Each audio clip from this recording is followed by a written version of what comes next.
All right. Good evening, Virginia. Good evening to the rest of the country, everybody joining us from across the country. We are just days away from one of the most important votes of 2026. And tonight is about making sure that every single person watching understands exactly what's at stake here, because the reality is this is not politics as usual. Across the country, Donald Trump and MAGA Republicans are working to rig the system before voters even cast their ballots in midterms, locking in power, silencing voters, and avoiding accountability. But Virginia has a chance right now to stop that by voting yes on the April 21st redistricting referendum. By the time that you're watching this, you will know that you have 3 full days left to vote. Tomorrow, April 17th, Saturday, April 18th, and Election Day, April 21st. And the referendum here is simple. It puts power where it belongs, with voters, and ensures that the midterms are decided on a level playing field. And the best part, Virginians are already stepping up. Early voting is happening right now, and it's already shattering records. But we need to keep that momentum going and help folks in Virginia who are not traditionally voting in April, used to voting in April, like ever, to understand what's at stake and why they should be voting yes. Tonight, you're going to hear from national leaders, elected officials, and some of the most powerful voices online, people who are reaching millions of Americans every day and helping break this moment down in real time. We're going to talk about what's happening, why it matters, and most importantly, what you can do about it. Before we jump in, let me say this clearly. If you're watching right now, here's exactly what you need to do. If you're in Virginia, go to iwillvote.com/VA right now to find your polling place and make your plan to vote. Early voting is happening tomorrow and Saturday, now known as Super Saturday in Virginia, or you can vote on Election Day, which is April 21st. And if you're watching from anywhere else, you can still make a huge difference tonight. You'll see a QR code on your screen throughout this program. You can scan that QR code to volunteer, to make calls, to chip in what you can, and even help turn out voters across Virginia in these last final days. So let's get into it. I want to throw to Abigail Spanberger, the governor of Virginia. Before serving as Virginia's governor, she represented Virginia in Congress, where she built a reputation as one of the most effective, bipartisan, and pragmatic voices on national security, on economic stability, and on protecting democratic institutions. Prior to that, she served as a CIA case officer, working on some of the most complex global threats facing the U.S. And now, as governor, after winning by 15 points in November, she is focused on lowering costs, defending fundamental rights, and ensuring that Virginia remains a place where voters, not politicians, hold power. Governor, thank you so much for being here. I want to also note that I'm joined not just by Governor Spanberger, but also Lee McGowan, who many of you know as Politics Girl. Lee has built a massive following by breaking down complex political issues into clear, direct, no nonsense conversations that actually make people want to engage, not tune out. And she's reaching millions of Americans every day with a simple goal: get people informed, fired up, and involved. Thank you both for being here. I'm going to throw to you guys. Thank you so much, Brian. And honestly, we can just do so much better than this, I think. Don't you think, Governor Spanberger? I mean, thanks for coming. This is a really big deal, what we're doing. Thank you so much for having me. I'm excited to be here. Yeah, this is fabulous. I mean, listen, at the core, this referendum is about stopping a Donald Trump power grab. This is exactly what the MAGA Republicans are trying to do. They're trying to kind of stop the election before we've even started. So tell me how a yes vote in Virginia will stop this. Well, Lee, we know that this all began when President Trump said that he was, quote, entitled to extra seats in Congress. That's where we saw Texas first launch into a redistricting process to begin to try and stack seats within the halls of Congress. And so now, as we have seen states take action, Virginia has the ability to do something responsive. Importantly, in Virginia, we have a 3-step process towards a referendum. And so our General Assembly, our legislature, has already voted twice now to move forward with a redistricting process. It is temporary until the next post-census redistricting. And it is responsive. Written in the language is that it's responsive to what's happening in other states. But the third step of the process is that the people of the Commonwealth of Virginia need to vote. And so a yes vote means that we are taking that responsive step to what we have seen other states do in response to a president saying he just thinks he's entitled to congressional seats. Yeah, because that's not at all how our government is supposed to work. The president's not entitled to anything. No elected representative is entitled to anything. You're supposed to earn it from the voters. And I think we need to be clear with people that this isn't something anyone wants to do. It's something that needs to be done because we know that MAGA Republicans are already manipulating these congressional maps. We're talking about Texas and North Carolina. They're currently attempting to do it in other states like Missouri and Florida. But going to Virginia, this kind of gives us a chance to fight back. Well, and you're right in terms of what we have to do versus where we want to be, right? I think all Yeah. of us want to be in a place where we do not see a president trying to grab power.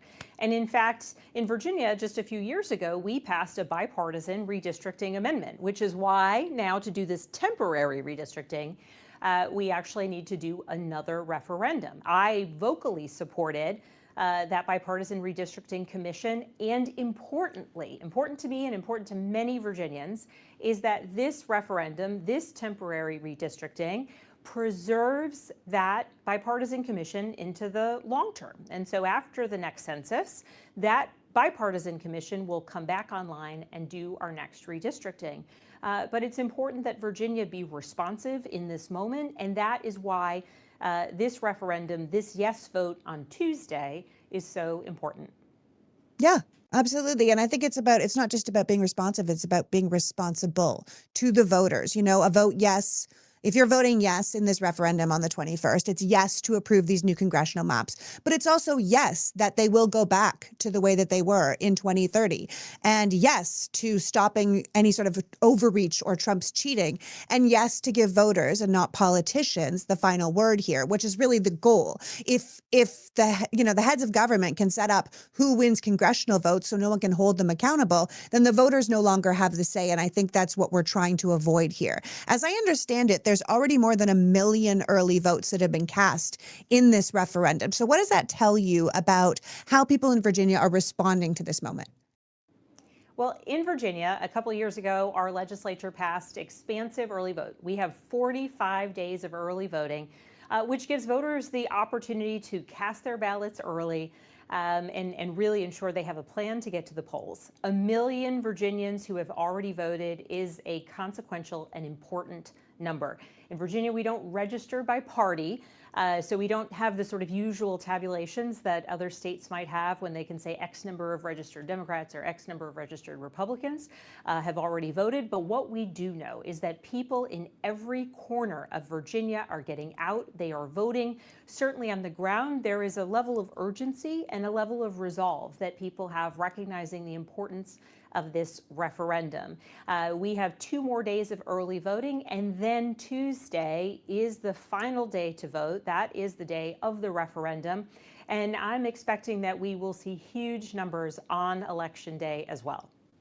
Yeah, I've been talking to all of the people from my kitchen about this and how they have to get all of their friends in Virginia and their family in Virginia and their loved ones in Virginia all together, go as a group to the polls, because it needs to be everyone's voice that's heard. Because at the end of the day, it's the voters that should have the power to say who they want to have in Congress, to say what the majority should be in Congress. This is a way to sort of level the playing field for a limited time until we can kind of get it back in order again. But I think that there's a lot of misinformation out there, isn't there? Like a lot of money being poured into this race for the no vote to confuse Virginia voters about what they're voting for or what the yes vote means, purposely misusing your own words. So what does a yes vote actually do in plain English so that people understand that and they're not confused by, say, the $3 million Peter Thiel is throwing into, changing the vote?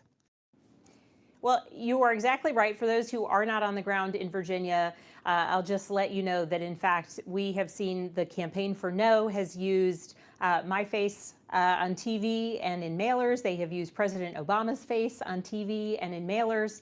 And they have spoken of my prior support and continued support, to be clear, for our bipartisan redistricting amendment. They have talked about that, taking quotes out of context. But I've been very clear. I have already early voted yes on this referendum, because what it does is it says at this moment in time, Virginia is taking the temporary, responsive, and I'll use your word, Lee, responsible step of pushing back against what other states have done in trying to stack the deck for Donald Trump in those congressional elections. And in a temporary manner, we have put forth new maps. So Virginia voters know the map that they are voting for. That's important for transparency. And these will be our congressional maps until after the next census, when the typical leveling of seats across the states happen, redistricting happens nationwide. Then we will return back to our bipartisan commission. So it is responsive, it is temporary, and a yes vote is our way to stand up and ensure that efforts in other states do not go unmatched. Yeah. And I think that's the thing in other states. I mean, it's time to take our power back. When we did this in California with Prop 50, I was talking to Governor Newsom about this. And I was saying, you know what, this is a moment to meet the Republicans where they are, not where we wish they were, to give our democracy a fighting chance and to sort of fight fire with fire in a way that says, hey, we need to make sure that the voters are still heard in this country at a time where the president would very much like to take all of our votes. And if it's people that are billionaires coming in here and throwing money at this campaign for the no vote, it kind of tells you which way with, you know, if you're a regular old person in America, you might want to vote. So thank you so much, because ultimately this is all about fairness. It's about holding on to our democracy, and it's about doing the right thing. So I really appreciate what Virginia's doing here and how brave you guys are being. Thank you so much. I mean, that's exactly it. And, you know, Tuesday's election day. Everybody needs to get out and vote in the referendum. Tell your friends, tell your neighbors, make sure that they know. I think there's broad awareness across the Commonwealth that we have this referendum vote on Tuesday, but make sure they know that it's responsive, that it's temporary, that it preserves our bipartisan redistricting commission into the future, and make sure that despite all the efforts to trick voters by saying that misrepresenting and lying about my position or President Obama's position or anybody else's, make sure they know the truth, make sure they know to get out and vote on Tuesday. It's an extraordinarily important referendum, and it is great to see you, Lee. Thank you for highlighting Nice to see you too, Governor. Thank you. Lee, I'm going to keep you on camera here and ask you, as we see this process playing out in Virginia, as we saw this process play out in California, do you view this as kind of the next iteration of a Democratic Party that is willing to fight in a way that we haven't seen before? I mean, I know that you and I are very much of the same ilk when it comes to like our exhaustion with the Democratic Party that has for so long been the party of strongly worded letters. Yeah. Well, I mean, Brian, I say all the time, like, look, you could be the best boxer in the entire world, but if your opponent starts kicking you in the head and the ref doesn't call it, then you either learn to take a kick to the head and give one back, or you lose. And I think Democrats are sick to death of losing, because we see what's happening to our country when we are. What have you heard from your audience in terms of moments like these? Because I know that there has been kind of a hunger for some actual action here, and this is a really positive outlet where it doesn't feel like, we're just kind of posting or just yelling into the void. Like, this is something that can actually have a major impact. And so what has your audience said? My audience loves it. I mean, listen, here's the thing. Everyone is hungry for change. They are absolutely sick of getting, we're watching a war that no one wanted us to have. We're losing our healthcare. We're losing our benefits while we're giving rich people more tax cuts and, funding this ridiculous violent mob in our streets who shoot our citizens and get away with it. I'm really glad Governor Spanberger is doing this. I was furious that more governors didn't join Governor Newsom in doing the same when Prop 50 was on the ballot, because clearly this isn't the time for half measures or upholding norms or, as you said, strongly worded letters. Every leader who believes in American experiment right now in democracy has to be pulling out all the stops. I mean, Donald Trump is behaving like a man who never plans to leave office. He's doing things he promised he would never do. He's spending money like a drunk sailor. He's giving his children government contracts. He's burning bridges with our allies. We're coming into an energy and food shortage, right? This is not how someone who expects to try and win a midterm election behaves. So he must have something up his sleeve, and we have to make sure that if we're playing with a cheater, we are playing to win. Right. I completely agree. Last question here, and I have to ask you this because I think I would be doing a major disservice to the entire audience if I didn't. How do you hold it together when you are sitting next to Scott Jennings on CNN? I mean, go ahead, just answer that question. Listen, here's the thing. There's always someone on one of those shows that is there for a reason that is different than mine.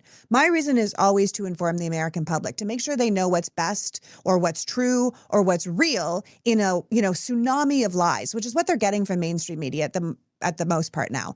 And I think the thing is that if we want the kind of country that I think we all want, that I think the majority of this country believes in, whether you would consider yourself a Republican or a Democrat or an independent, or you've never voted in your life, you probably still want a country where your water is safe to drink and your children have good schools and you're not going off to wars that are unnecessary and we don't have a draft. Most of us would agree on these things.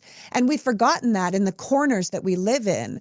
And I think we need to get back to what being a real, American is and what it stands for in the world and what it stands for in this country. And so I think that when I sit across from someone that is so clearly a propagandist, all I Yeah. think is that here's my job is to represent the American people here. And sometimes the representing the American people is me just being exhausted and showing that on screen. I think everybody you Everyone's channel like, yeah, what? you You're like, and that's how most people feel. So I think I'm just you ch- reflecting the American experience. 100%. I mean, you channel that exhaustion quite well. And I was like trying to think of the word for it, and I think that the exhaustion is quite Come apt. on, we've Does he had it. does he talk to you in the green room? Do you talk offset at all? Scott and I are not pals, unfortunately. There are some people who are right-wing pundits who I think really can listen and can take a point and are interested in having a discussion. I do not believe he remains one of them. There's possibly a time that he was a classic conservative, and I think that is no longer the time that we live in. Okay. Well, thank you for the service that you're doing. Thanks for chatting with Governor Spanberger here, and we appreciate you and your time. So, with Brian, that I'm really said, excited for this. This is a big deal. We have to me get excited too. about this. This is what we need to get out the vote for. This is the kind of fighting back that we've wanted to do for so long. And every time we get the opportunity, just get in the frickin' ring, people. Start kicking. Awesome, awesome. All right. Well, with that said, I'm going to throw to, I believe we have the ranking member of the House Oversight Committee and the co-host of Pod Save America. So let's talk about what this moment is really about, and that is accountability. What we're seeing across the country right now is not random. This is all a coordinated effort by Donald Trump and MAGA Republicans to tilt the system, to lock in power, to avoid being held accountable before voters even have their say. And that's exactly why voting yes in Virginia matters so much right now. So again, we're joined by these two voices who have been on the front lines of calling this out and helping millions of people understand this moment and what's at stake. Congressman Robert Garcia represents the state of California, where I am right now, serves as the Democratic leader on the House Oversight Committee, holding the Trump administration accountable day in and day out. And Jon Favreau, former Obama speechwriter and co-founder of Crooked Media, whose work through Pod Save America and beyond has helped define how this generation talks about politics, democracy, and what's at stake. Also a huge, huge, huge influence in terms of what I do on a daily basis. So I appreciate both of you guys being here. Do we have Robert Garcia?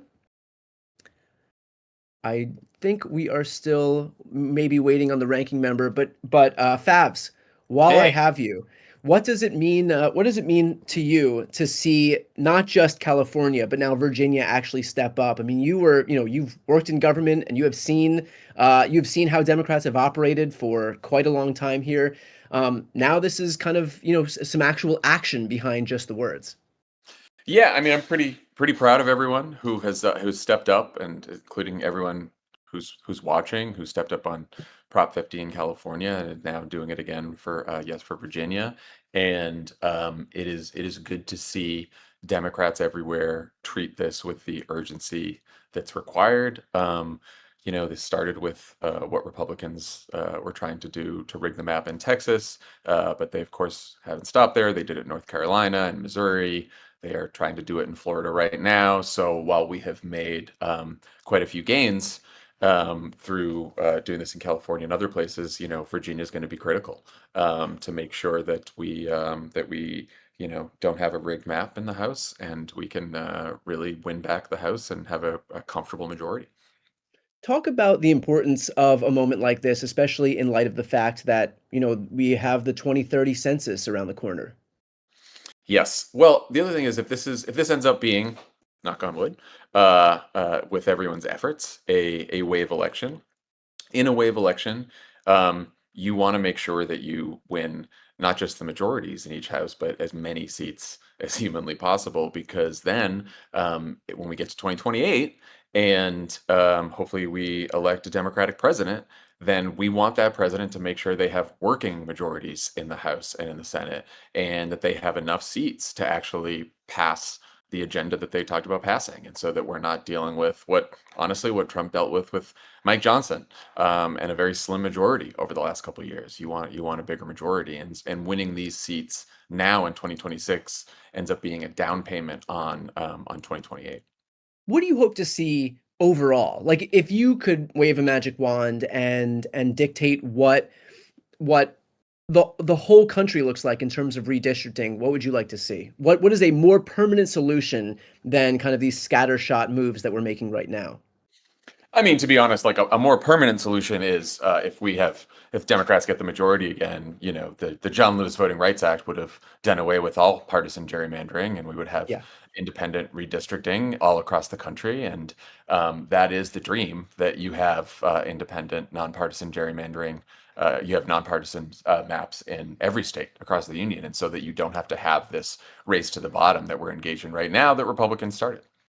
Do you think that there's a world where, if for the first time that I can remember, Republicans are getting a taste of their own medicine, where, they might redraw the map in Texas, but, who knows whether they're going to, I mean, even in the primary elections, we saw higher turnout in those redrawn districts, among Democratic voters than even Republican voters. Of course, California responded. We have 5 districts in California. Now we're in a situation where we might see 4 new districts in Virginia, and other states, may very well join. Do you think that we're finally in a world where, because we fought fire with fire, Republicans might actually be amenable to the prospect of nationwide redistricting reform, like no partisan gerrymandering whatsoever? Uh, Possibly, but honestly, it won't really matter if they are or not if we have a working majority to pass the legislation. As it was back in what 21.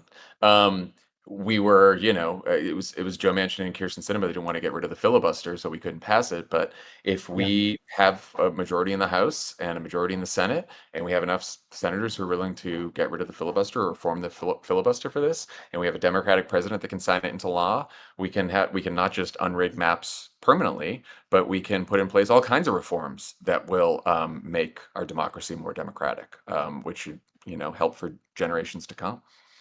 So you have been doing really excellent coverage of 2026, on Pod Save America, on all of the Crooked Media properties. I would ask, as far as the Senate prospects look right now, I mean, that was something that I think if you asked us 10 months ago, there is not a world in which we would feel bullish about, the Senate in 2026, maybe the House. But now, how do you feel about the Senate as we head toward November? I feel a lot better. I do feel like that now we've gotten to this weird spot where I do think Democrats' chances in the Senate are underrated.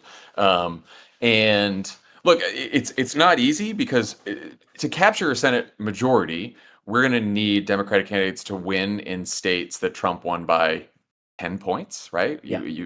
It's not just North Carolina and Maine and holding Georgia and Michigan, but it's also 2 of Winning 4, in no, winning which in is Ohio, in Iowa, Alaska. Ohio, Alaska, and Texas. And if we can pick off 2 of those states, that means the Democrats will have won in states that they haven't won statewide in a very long time, that Donald Trump has won. And but I think that Donald Trump's approval rating now is low enough nationally that if it is also under 50 in those states, then I think that the Democratic candidate's probably going to get, I don't know, upwards of 85-90% of the anti-Trump vote, probably higher in those states. And so if Trump's below 50 in some of those states, which I think he is, then there's a really good shot, especially since we have excellent candidates in all those states. And obviously some of the primaries haven't played themselves out yet, but we just have good candidates across the board. So it's a real possibility. Is your, are you most bullish on, of those that you listed? It's a good I question. mean, like, well, let me ask specifically. Texas feels like it has always been the eternal prize for Democrats. Like, we've heard that if we're able to flip Texas, like that upends the entire map. Especially, you and I were speaking about the prospect of the census in 2030 being such an impending problem for Democrats, and it's true. I Yes. mean, California will lose seats. A lot of, we'll have some northeastern states that are going to lose seats, and they're going into these, these southern states or southeastern states. Um, how do you feel about Texas, given the money that James Tallarico has just raised, given the polling that we have seen out of that state, given the fact that we have seen, not a single Republican flip a Democratic seat, but plenty of Democrats flip Republican seats, just all those combined. I think that Democrats are always sort of accused of like, dreaming too big with Texas. And there's like, oh, it's so much money and you're really going to compete in Texas. And Yeah. my view on it is like, we have to win Texas at one of these elections, and it might as well be this one because with the census changes in 2030, we are going to need, not just for the Senate, but for the Electoral College, we're going to need to flip Texas at some point. And so, even though it's expensive, even though it's difficult, even though it's an uphill climb, like we also have to remember too that in 2018, Beto came within 2.5 points of winning in that environment, and that's a midterm environment. It was a blue wave. And if I think you could argue we have an even better political environment this time around. I think Texas may have gotten harder just because of some demographic changes, and because I think Republican rule in that state has made it even tougher to vote and tougher to flip. But I think James Tallarico is an outstanding candidate. I think that he has raised so much money, and I feel like if we are going to put our resources somewhere that's not just for 2026, but for the long term, then Texas is the place to go. I've heard about all of these really talented young candidates, and the first thing that I feel like I hear online is like, "Oh, this guy has what it takes to be president someday. This woman has what it takes to be president someday." Every time John Ossoff speaks, every time Raphael Warnock speaks, every time James Tallarico speaks, is there some worry that you have when you see these really talented candidates in these super difficult to win Senate races that you're like, that there's some worry that like, okay, but we need them in the Senate. Like, it's great that this person is so talented that they could ascend to the highest, to the highest levels of office. But then that also kind of leaves us in a rough spot, because now you have those people potentially vacating those very seats that we would need. High class problems, Brian. High Yeah, class. I know. I was gonna say. I think we know. Like, I think we need a lot of talent, right? We need, Yeah. we need an abundance agenda for talented Democratic candidates, and Uh-huh. we need them in the Senate. We need them running for president, right? Like, look, Yeah. at the end of the day, like you want really, really good candidates, especially to run for Senate, because the Senate is so critical. And I think that we are in an uphill climb on the Senate, not just for reasons of Republican machinations, but just because of the demographics and because of the way that the states are set up, right? And so and because of polarization and education divide and rural urban, all that kind of stuff. And so we do of course need really, really good candidates for the Senate, but the most important thing is to elect a Democratic president in 2028. And so if we can field a lot of talent that's running for the Senate now, and that one of those people end up becoming a great presidential candidate, that's wonderful, because the most important thing is to have a leader who can inspire the whole country, bring the whole country together, and win an election so that Democrats can actually start governing and changing people's lives. Have you seen, in terms of like, you guys do a lot of great work on the ground as well. I know before every election, you and Tommy and Lovett and Dan are always out there knocking on doors from folks that you've heard in this period, in this last year and a half. Have you gotten new viewers, new listeners to Pod Save America who have been disaffected MAGA voters, that are recognizing that they've been sold a bill of goods and are politically homeless, but recognizing the message that's being put out by the Abigail Spanbergers and Mikey Sherrills of the world, the Zoran Mamdanis of the world, all of these people who are picking up the mantle that was let go by Donald Trump when he lied about an affordability agenda, and seeing these Democrats who are actually making good on Trump's failed promises. We definitely get this anecdotally. I mean, I'm always surprised because I'm like, oh, we've been doing this now for, almost 10 years. And so I'm always Yeah, surprised when someone's like, oh, I just started listening to your podcast. But yeah, there's a lot of people who I think you get people who said they It's needed like to take a break. it's like the people who watch Lost and like I just started watching Lost. It's really good. Have you ever heard of Mad Men? I love And that it's show. not like it's just I'm like, oh, you just like if you didn't care about politics before, what it shows me is that there's still people who haven't cared about politics before or who haven't been engaged in politics before who are now getting engaged in politics. And for some people, by the way, it's, oh, I listened to you guys before in like 2017 and 2018, and then I had to take a break because everything was so horrible and I went away from it. And we definitely have noticed in the last year, especially since, or last year and a half, however long it's been since Trump took office again, a big uptick in people who are like coming back and are like, maybe I had to take a break, but now I'm back. Or a lot of younger people too, people who are just like high school, college, and I want to pay attention to politics, and I saw you guys on, they found us on TikTok or Snapchat Oh or man, like. did you just age the hell out of yourself right I was trying to there? say TikTok and Snapchat at the same time, which is exactly what happens. But it is very funny. I'm like, that's where you found us. You Yeah, saw us on TikTok and not on the pod. yeah. But that is how, like, you're just getting younger people who are paying attention to politics because they're coming of age. In terms of like reaching specific people, has that informed how you do your show? Like, have you made a conscious decision to say like, hey, I know that there is a whole group of disaffected young men, for example, who were in Trump's coalition and have since left his coalition. Has that informed a little bit of your programming at Crooked? I mean, not really in how we talk about politics, because my view is you just I always want to talk about politics and what's at stake and what's happened in the news in a way that I would talk to just about anyone off the street who I happen to meet. And so, like, if you see me in public and you ask me about politics, I'll probably talk about it like I talk about it on the show, because I'm trying to practice what I preach, and I always preach that about how Democratic politicians should be talking more like that. So I try to do it as well. And so, I do think we cover those issues, and we cover some of the disaffected demographic groups and where they're going. And we talk to pollsters and focus group folks about what they're thinking. But in terms of how we talk about politics, we try to do it pretty similar no matter what we're talking about or who we're Cool. talking to. Well, look, I would highly recommend for anybody who is watching this right now, if you're not yet subscribed to Pod Save America and any of the Crooked Media shows, it is a huge influence on what I do. I would not have started my channel without listening to the work that you guys do. So thanks for all the work that you're doing, and thanks for taking a little bit of time to hang with us today. Thanks for having me. Everyone vote yes. Early voting open 2 more days. If you're in Cool. Virginia, tell your friends. If you're not in Virginia, tell your friends who are in Virginia. So go for it.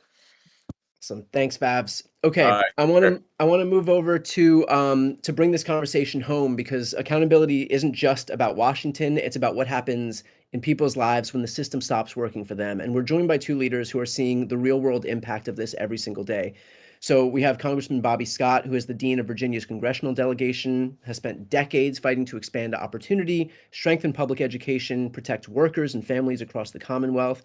Also, the ranking member on the House Committee on Education and Workforce. And then we have Congressman Suhas. I'm so sorry. I'm going to try not to butcher the last name. Subramanian. I apologize. I know that's a poor pronunciation. A leader on economic growth, technology, and making sure government actually works for working families. The first ever South Asian American elected to Congress from Virginia. So thank you both. Do we have both of you? Awesome. We have both of you. Thank you both for being here.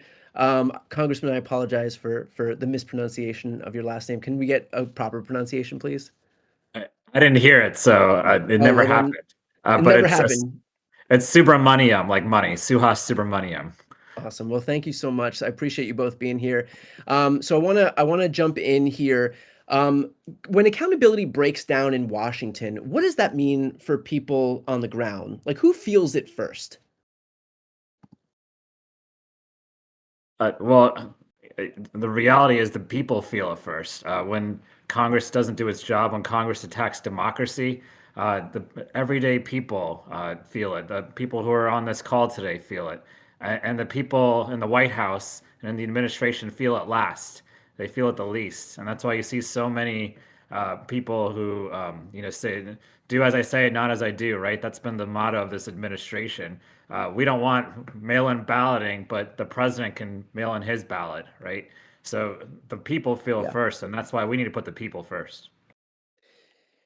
And Congressman Scott, do you want to add to that just in terms of the importance of accountability right now? Sure. Can you turn my camera on? Yeah, we can see you Um, perfectly. Okay. Yeah, on accountability, the first thing you have to do is be able to ask questions. We can't get responses because we're not in the majority. They don't bother to answer. We don't have subpoena power. And because of the 3 votes they stole in North Carolina in the last election, they went from a 7-7 delegation to a 10-4 delegation and stole our majority. If we had those 3 seats back, we'd have 218, they'd have 217. And people have asked, what's in this for blacks? Well, they passed the big ugly bill by those 3 votes. They took the health care, SNAP benefits to give tax cuts to the wealthy. They passed the SAVE Act, the worst voter suppression bill in recent history, with those 3 votes.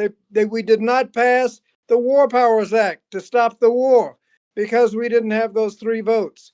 And so all we're doing is leveling the playing field. Right now, they've redistricted and stolen 5 votes in Texas, a couple here, a couple there.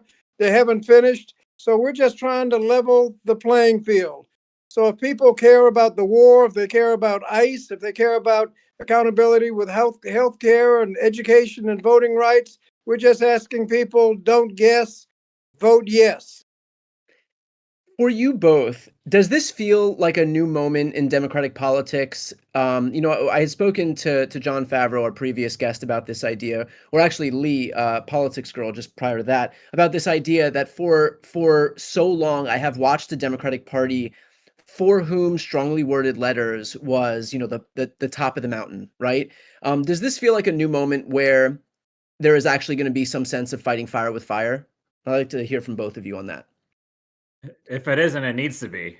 This needs to be the beginning, not the end of us fighting back and making sure that we act like this isn't normal times. We can't be doing normal things as a result. Would we normally be pushing for a referendum like this mid-decade? No, but President Trump started this fight and we're going to end it, right? And we need to continue to do that across the board in legislation, in Capitol Hill, on the streets, making sure that people know that, and the Republican Party especially knows that we will not roll over when they break norms or break the rules.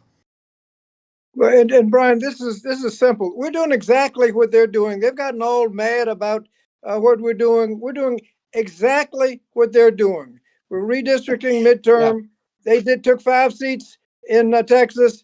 They have the majority today because they took seats in North Carolina in the last election. And all we're doing is asking to level the playing field. And I think going to 10-1 in Virginia will put a stop to it because they'll know that if they try this again, they're going to get smacked worse than they started. And we're going to win this election because people recognize that we can't keep up.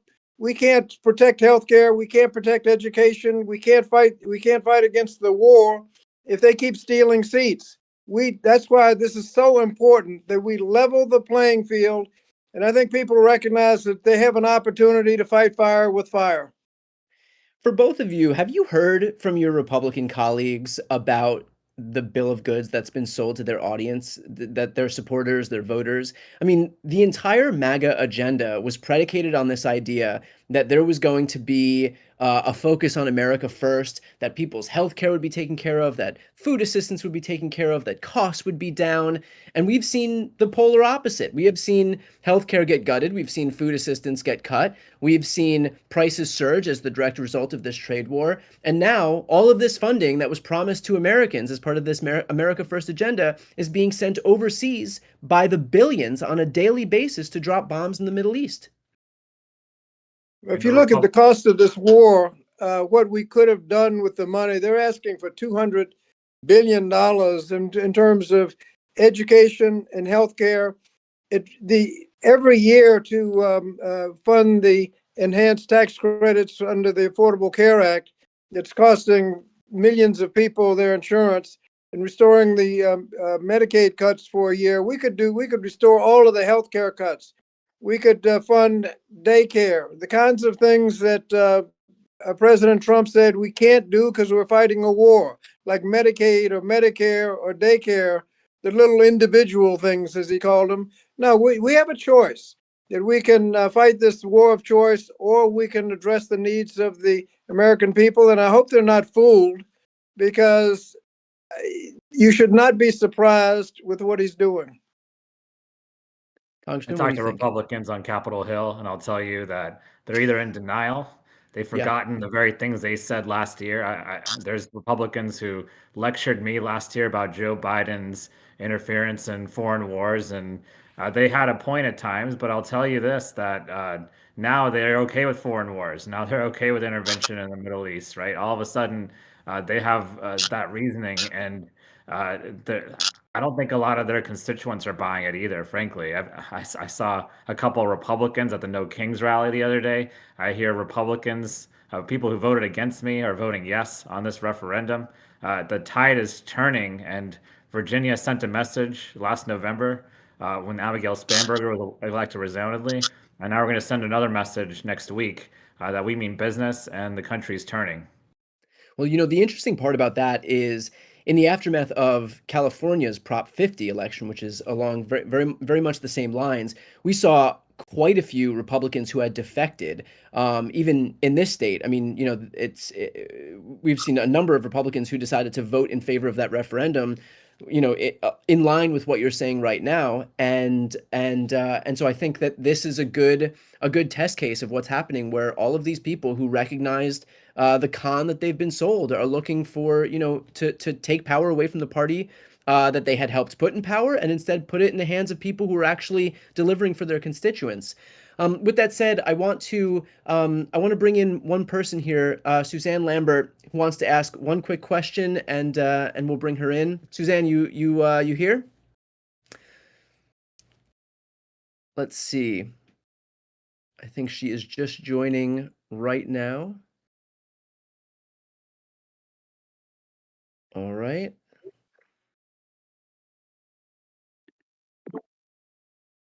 Hey, Suzanne. Hi, how are you? Good. All right, floor is yours. Good to see y'all. I'm in Berlin right now, so it's almost 2 a.m., but this was so important, I couldn't miss it.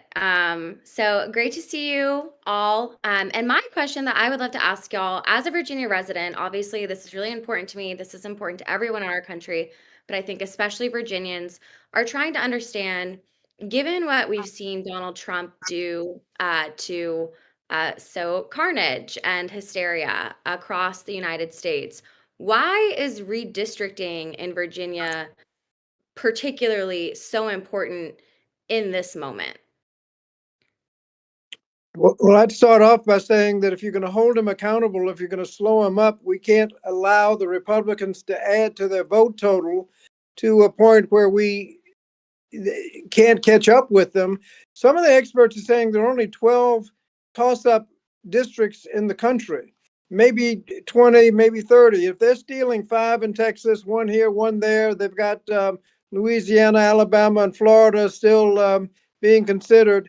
If they add those to the mix, we'll never catch up. They passed the big ugly bill by just a handful of votes. The Voting Rights Act suppression under the SAVE Act, they passed that by just a little bit. The War Powers Act, we didn't pass. All of that because they stole 3 votes in the last election, and now they're going 5 here, 2 there, 1 there, 1 there, 1 there. And unless we level the playing field, we will never be able to rein in the imperial presidency, because the Republicans won't even ask questions about what he's doing. Yeah, I agree. And I'll just add, if we don't even the playing field next week, that's the difference between getting people affordable health care, getting food assistance back to kids, getting school lunches back, all the things that we have lost, all of the things that Republicans have done, all the investigating that needs to be done of President Trump and his administration's corruption. It's all on the line. I mean, this could be the difference of 3 seats in November. And so this could be the election. So if people want to know what to do about it, they ask me every day, what are we going to do about Trump's chaos? Well, from now until Tuesday, call your friends in Virginia. If you are in Virginia, tell your neighbors. Go out there, join our team, because this is everything going into November. Yeah, and what have you heard from Virginians as you've been talking to them about it? They were confused at first, I'll be honest. They didn't understand why we needed to do this. And then they saw lies from Republicans about how Barack Obama doesn't support this, how Abigail Spanberger wants us to vote no. Well, those were lies. And so what we did and what this campaign did was we cleared up those lies. And now Democrats and even Republicans who don't want Trump controlling our Congress anymore are coming out in full force. And they're telling people to vote yes. And yes means a check on Donald Trump. And yes means that people will have power and will have a Congress that listens to them again. And you know how weak the opposition is if they have to resort to lies. Most of their money in mailing is sent on lies.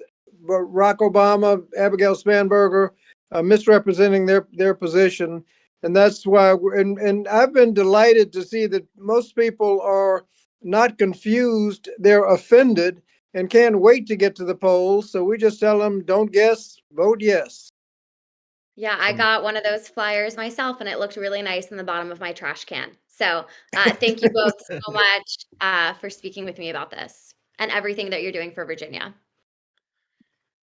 Awesome. And thank you, Suzanne, for staying up late with us. I hope that you will drink something in our honor out there. So Oh, you know, I've got that locked and loaded. trust We're me, good there.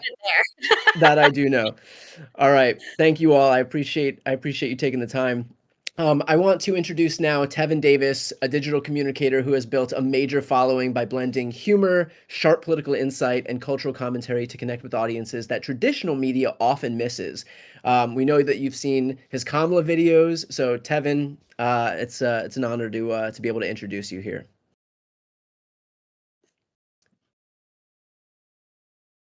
Let's see, do we have Tevin here?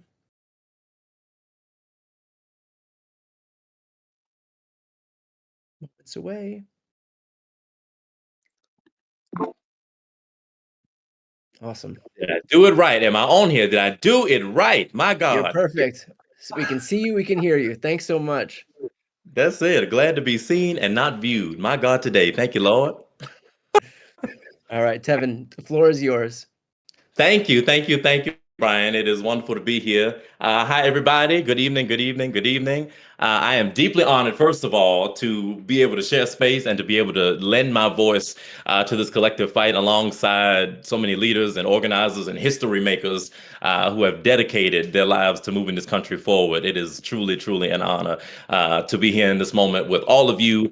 And it can only be summed up by me saying, my God, today. So my name is Tevin Davis. I'm an actor, political content creator. Many of you may know me from my impersonations of former Vice President Kamala Harris. And I was a contestant on season 46 of Survivor. And I wanted to say that right now, we are all playing a game of Survivor, not in Fiji, but right here in America. Now, in the game of Survivor, it's not just about who is the strongest or the loudest. It is about who is the most strategic, who can read the room and anticipate what's coming next. The best players don't react. They study. They ask, what is my opponent's next move and why is it their next move? So when Donald Trump started this redistricting fight, what was his best move and why? When he called North Carolina, when he called Florida, when he called Texas, when he called Missouri, why? Why are they trying to redraw the maps all across the country? Because they are anticipating the will of the people. They're anticipating losing power because they know they are unpopular. I mean, the healthcare cuts, you have this war of choice in Iran, you have ICE terrorizing our communities, gas is so high you got to get on a payment plan just to fill the tank up. And instead of changing their behavior, they change the maps. They started this, and Virginia is responding. Virginia has recognized what is coming next after this, an attempt to rig the system and to tilt the playing field and to silence voices before the voices can actually speak. And so instead of waiting until it's too late, Virginia is acting right now. But Virginia has already shown what happens when we fight back. We did it in November. We elected our first female governor, Abigail Spanberger, who I have started calling Abilgail Spanberger, because every time I turn around, she is signing a new bill fighting for Virginians. I mean, sign, Madam Governor, sign. But we have elected leaders like Ghazala Hashmi. We sent a blue wave through Virginia that didn't just stop here, but swept across the country. That wasn't a fluke, it was a rebuke. And I wanted to remind you all of how that felt, that hope, that joy, because I have the profound belief that joy is resistance. That's why everything I do is rooted in joy and hope and optimism, because they are afraid of a people who believe in the promise of tomorrow more than the fear of yesterday. So, right now, Virginia, this is your moment. This is your time to stand up and fight back. This is your time to vote yes and remind this regime once again that your voice is your power. Like I've said, we are all playing Survivor now. And in that game, there are advantages and there are immunity idols. We've got those too. They just look a little differently. Our advantages are our kindness, our clarity, and our connection. Our immunity idols are our empathy and our love. Those are the things that keep us grounded and keep us protected and allow us to take care of one another, because the people are tired. There's so much happening every single day you wake up and turn on the news. Oh my goodness. And no one person can carry it all. Everybody can't do everything, but if everybody does something, then everything gets done. As I've said over and over and over again, it has to be everything, everywhere, all at once. So if you can donate and help Virginia get across the finish line, please do it. If you can volunteer, please do it. If you can knock on doors and you can make calls and talk to your neighbors and offer somebody a ride, or make someone, help someone make a plan and find their polling location, please do it, because it is going to take all of us. And Virginians, it's in your hands. So when you say yes, understand what you are saying. You are saying yes to your voice, yes to your power, yes to protecting the will of the people. And at the very same time, you are telling Donald Trump and his allies loud and clear, hell no. Virginia, please, please, please vote yes. And now it is also my immense, and I mean immense, honor and privilege to introduce someone that has inspired me, the first Black Attorney General of the United States of America. I would like to introduce the Eric Holder. Sir, are you there? Somebody's calling my name. Yes. Can you hear me, Attorney General? I think I see him. Look, I ain't got no power. I'm just waiting.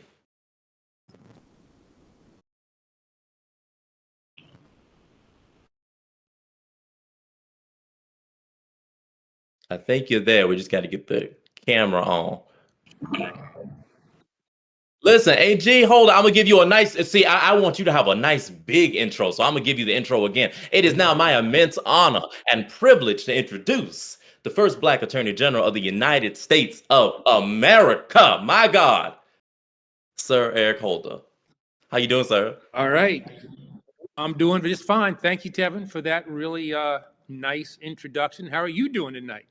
Listen, I'm blessed. I woke up this morning, and that is all that I can ask for, so that I can keep on fighting and use my voice. It is an honor to introduce you. It is an honor to be with you and to share space with you, sir. And I wanted to ask you something, because you have been warning about this for years and years and years. And so what I wanted to ask you is simple. Are we watching in real time Donald Trump and his allies try to rig the system? Is that what we're seeing? Okay, Tevin, I couldn't hear all that you were asking me there. So I'm going to just say thanks for asking me that important question. There you go. There you go. Can you hear me, AG? Can you hear me now? I also want to thank Brian for hosting us tonight. I also want to thank everybody who's joining us. I know there are many causes and organizations that are asking for your time this year. I appreciate your sharing yours with Virginians for fair elections. And I promise you that this is time well spent. This is really critical work to preserve free and fair midterm elections and to protect our democracy. I've felt for several years now that the comfort within the Republican Party holding on to power, even at the cost of bending or breaking the rules of our democracy. And we see almost daily in the White House, in the Congress, and we see too often in the United States Supreme Court. You have to look no further than the racist, I want to emphasize that, the racist and dishonest campaign being run against the Virginia referendum, and using images of Klansmen in white hoods and falsely suggesting that Barack Obama Governor Spanberger opposed this measure. It's totally wrong. And what they're doing is deeply cynical. They're deliberately lying to encourage people to vote no or to depress the turnout, because they know that if our people show up, we win. They're trying to cheat the American people, and especially black voters, in order to avoid accountability at the ballot box. And it's not only wrong, it's also un-American. And that's why what we're doing is so terribly important. Since last summer, Republicans in Texas, Missouri, and North Carolina have rammed through new gerrymanders to give themselves an unfair advantage in the midterms. They did so because their highest priority is serving the interests of Donald Trump. In Florida, Governor DeSantis is pushing the legislature right now to redraw their already gerrymandered map, and they want to try to steal up to 5 more seats. Now, unlike in those states, politicians are shutting the people out of the process. You, the people of Virginia, have the final say on what your map is going to look like. I believe we have a chance to retake the House of Representatives. I believe Donald Trump, Mike Johnson, and the rest of the crowd believe it too. They are scared. They're scared. Otherwise, they would not have driven us into this mess. They don't think that they can win a fair fight. We will only be successful if Virginians fight back. We have the power to level the playing field and restore fairness in the upcoming congressional elections. And this, I want to emphasize, this is a temporary measure for an extraordinary moment. A temporary measure for an extraordinary moment. It's your opportunity to tell the White House and all of Trump's enablers in the Republican Party that you've had enough. Enough of the lying, enough of the cheating, enough of the incompetence, all of the things they're trying to do. So here's the deal. What happens in Virginia will change the course of the country. No pressure, folks, but it will change the course of the country. We're going to heal and ultimately strengthen our democracy. We cannot allow this president 2 more years of unchecked power and zero accountability. Think about that. 2 more years. Now, look, there are no miracles. There are no saviors. It's on us. It's on us, the people, to chart a better path forward. And early voting is available for 2 more days. Tomorrow is Saturday, April 17th and 18th, and Election Day is next Tuesday, the 21st. If you don't know where to vote, go to iwillvote.com/VA for polling locations. iwillvote.com/VA for polling locations. We have just a few more days left to go in this election. So I hope you will all do everything that you can between now and Election Day on April 21st to ensure that Virginia votes yes. So go knock on doors. Bring someone with you. Share with your network. Make it a moment. Make sure that you and your friends and families have a plan to vote. I even say it's people you don't like. Convince them to go and vote. Everybody you can talk to, everybody you can impress with the fact that democracy is at stake, that we don't want 2 more years of unchecked Donald Trump. That's what this is all about. I'm confident that if we get out there and do that which we can, we'll win this thing. That, I guess I'll hand it back to Brian. Awesome. Well, I want to thank you both. Thank you so much for both of you being here, Attorney General Holder and Tevin. Thank you guys. Couldn't have done a better job. So I appreciate it. Thank you. Thank you. It's a pleasure. Thank you. Fight back, Virginia. Awesome. Well, joining us now is going to be Senator Mark Warner. Senator Warner has served Virginia for decades, first as governor, where he helped turn around the state's economy, and now as Virginia's senior U.S. Senator, where he serves as the chair of the Senate Intel Committee. He's been at the center of protecting national security and safeguarding American democracy from both foreign and domestic threats. Senator, it's great to have you. I'm also glad to be joined by Adam Mockler, one of the fastest growing Gen Z political voices in the entire country and a friend of mine, reaching millions through direct on-the-ground reporting and commentary that connects especially with young voters who are shaping the future of this country. So Adam and Senator, we have you both here. I'll leave it up to you guys. Thanks so much. Thank you so much, Brian. Thank you to all the great hosts of this event. I don't think there's anybody better to explain the on-the-ground stakes of what's happening in Virginia than Virginia Senator Mark Warner. Thank you so much for the time, Senator. Let's just start off really broad. Can you lay out the stakes in this upcoming midterms for why Democrats need to regain power, why we need to make sure that Donald Trump doesn't use tricks to steal it, and why we need to defeat their redistricting attempts? What are the broad stakes here? Well, broadly, Adam, we have an administration that has gone totally rogue. We are 48 days into a war with Iran where we have not accomplished any of what Trump wanted. The regime is worse. We have no ability to get the enriched uranium. They still have ballistic missiles. They've closed the Strait of Hormuz. And Americans are paying the price for that, not just at the gas pump, but on everything they buy.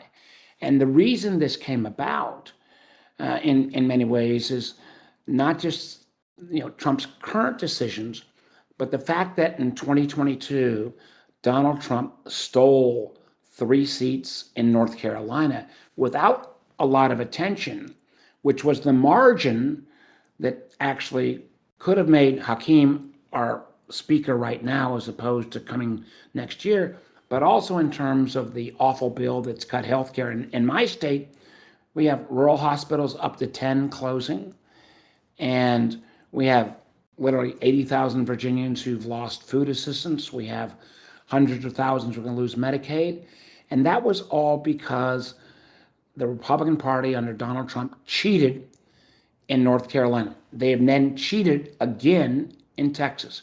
We in Virginia have always supported bipartisan redistricting, but not when the other side pummels us with unfair practices. So we in Virginia have the chance to level the playing field, to make sure we vote by Tuesday the 21st. We have a chance to gain a number of seats, and shout outs to the leaders of the Virginia legislature like Louise Lucas and our great speaker, Don Scott. And all this will say, and I say to my Virginia friends who are saying like, well, we're changing rules. Yes, we're changing rules only because the other side, frankly, cheated. And in Virginia, unlike North Carolina or Texas, we are giving the voters the final say. So we level the playing field. Not only can we make sure we make Hakeem Jeffries the speaker, we can level on healthcare, but the rogue president on national security issues, as the former chair and hopefully future chair of the Intelligence Committee, our country's reputation and how we are viewed around the world is fraying at every effort. And in many ways, I don't want to overhype, but this election on Tuesday, in terms of regaining the opportunity to level the playing field in Virginia, is as important as anything that's going on this whole year. Very well said. And Governor Spanberger has been doing an amazing job passing legislation in Virginia and pushing forward an affirmative message. I guess we've learned over the past few years that MAGA was just a sophisticated marketing scheme for the same old Republican policies, right? Cut taxes for the rich, cut benefits for the most vulnerable, then go to war with a country that starts with IRA while ballooning our debt every single year. Over and over, Republicans do the same thing. But Democrats are finally regaining their foothold, especially in your state of Virginia. It feels like Governor Spanberger is doing a great job. Can I ask you, what do you think Democrats should be standing for on the national stage? It's very easy to be against Trump all the time. What should we be standing for affirmatively? Well, what I believe we should be standing for is number one, universal health care. We will never bring down healthcare costs until we get to universal health care.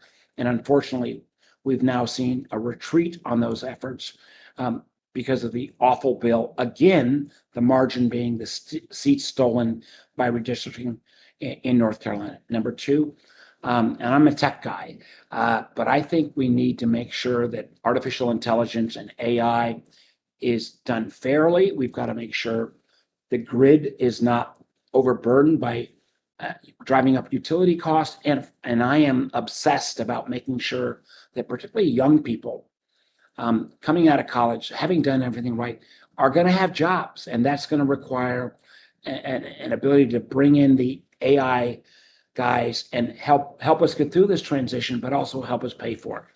And it's also going to require us to actually restore what is kind of an America's secret sauce. I say this as a former business guy and as again, the vice chair of the Intelligence Committee.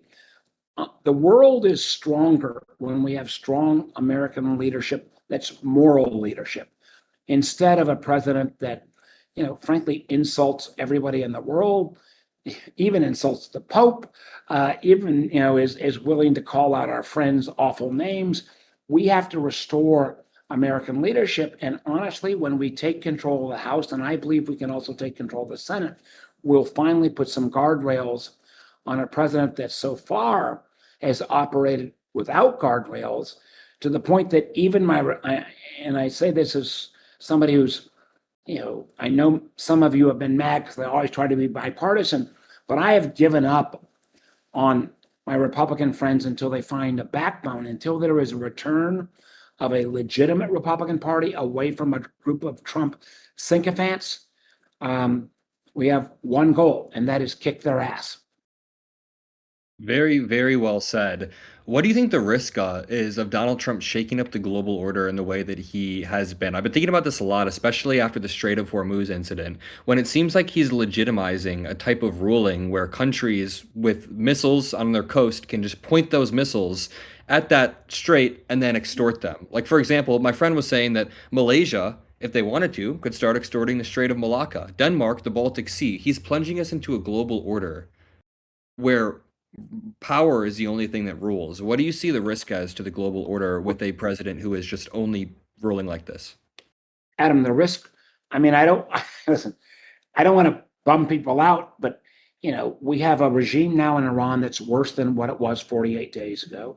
We have their enriched uranium that would require tens of thousands of American troops on the ground. They still have drones and missiles. They still have literally control the Strait of Hormuz. There was a reason why for 47 years, the Iranian leadership has been awful. First to acknowledge that.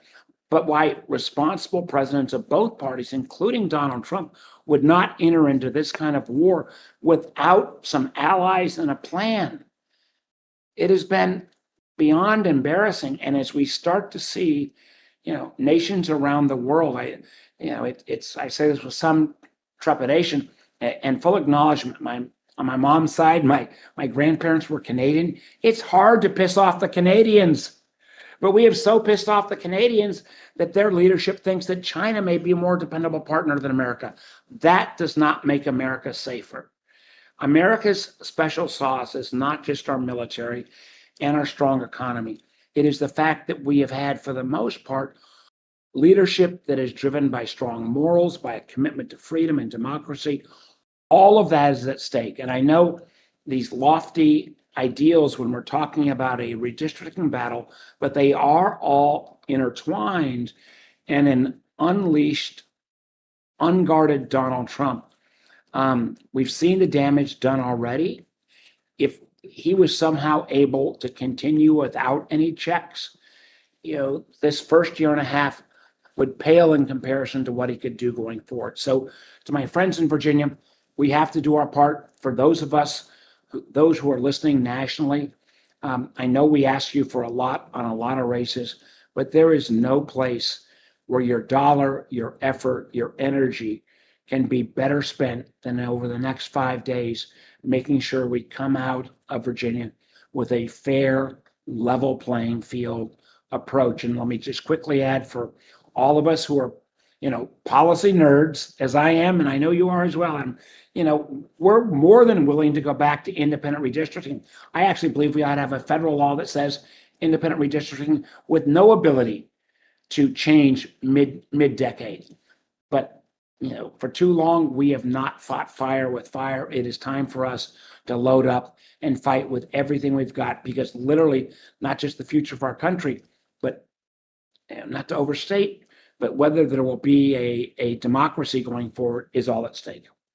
Very well said. Just to wrap it up, I always say that norms in a democracy work like consent. If you want consent to work meaningfully, you need both parties working together in tandem. If you want norms in a democracy to work, you need both parties working in tandem. When we repeatedly see Republicans drag us to new lows and break every single norm in the book, with Supreme Court nominations, with elections being quote unquote stolen, as they say, then it's time for Democrats to say, hey, we're going to neutralize your redistricting efforts. So it's so nice to see Democrats fighting back. Thank you, Senator Warmer. Thank you, Brian, as well. Thank you, Ed. Thank And you thank both. you, Brian. Appreciate you both being here. Thank you so much. Before we move on, just a quick reminder for folks, if you live in Virginia, make your plan to vote yes right now at iwillvote.com/VA. Find your polling place. You can lock in your plan. You can get the whole thing done. And for everybody watching, you can help decide this election from wherever you are. You don't need to be in Virginia. All you got to do is scan the QR code on your screen. That way you can volunteer, you can make calls, you can chip in. We're mobilizing voters in real time, and we absolutely need you in this fight. Okay, moving on to our next guest here. Joining us now is House Democratic Leader Hakeem Jeffries. As leader of the House Democrats, he represents the highest-ranking Democratic voice in Congress. He's been leading the charge to push back against extremism and defend democratic institutions, represents Brooklyn, New York, which is where I was born, and has built a national profile as a forceful advocate for protecting voting rights and ensuring fairness in our political system. Leader Jeffries, thank you for joining us. Leader Jeffries is joined by David Pakman, who is one of the most widely viewed progressive political voices in the country, a major inspiration for me and my show. He's been breaking down politics for audiences online long before most people even knew what a YouTube political channel was. So thank you both for being here. Floor is yours. Thanks so much, Brian. Leader Jeffries, great to see you. You know, last time you and I spoke, we talked about the desire to do things now in advance of the November elections and what ultimately will hopefully be Republicans losing power in advance of 2028. I can't help but think about what's going on nationally and, of course, in so many states with regard to redistricting as an example of something we can do right now, and we can directly push back against what this administration is trying to do. Talk a little bit about where you think this strategy fits into the next 2 and 4 years.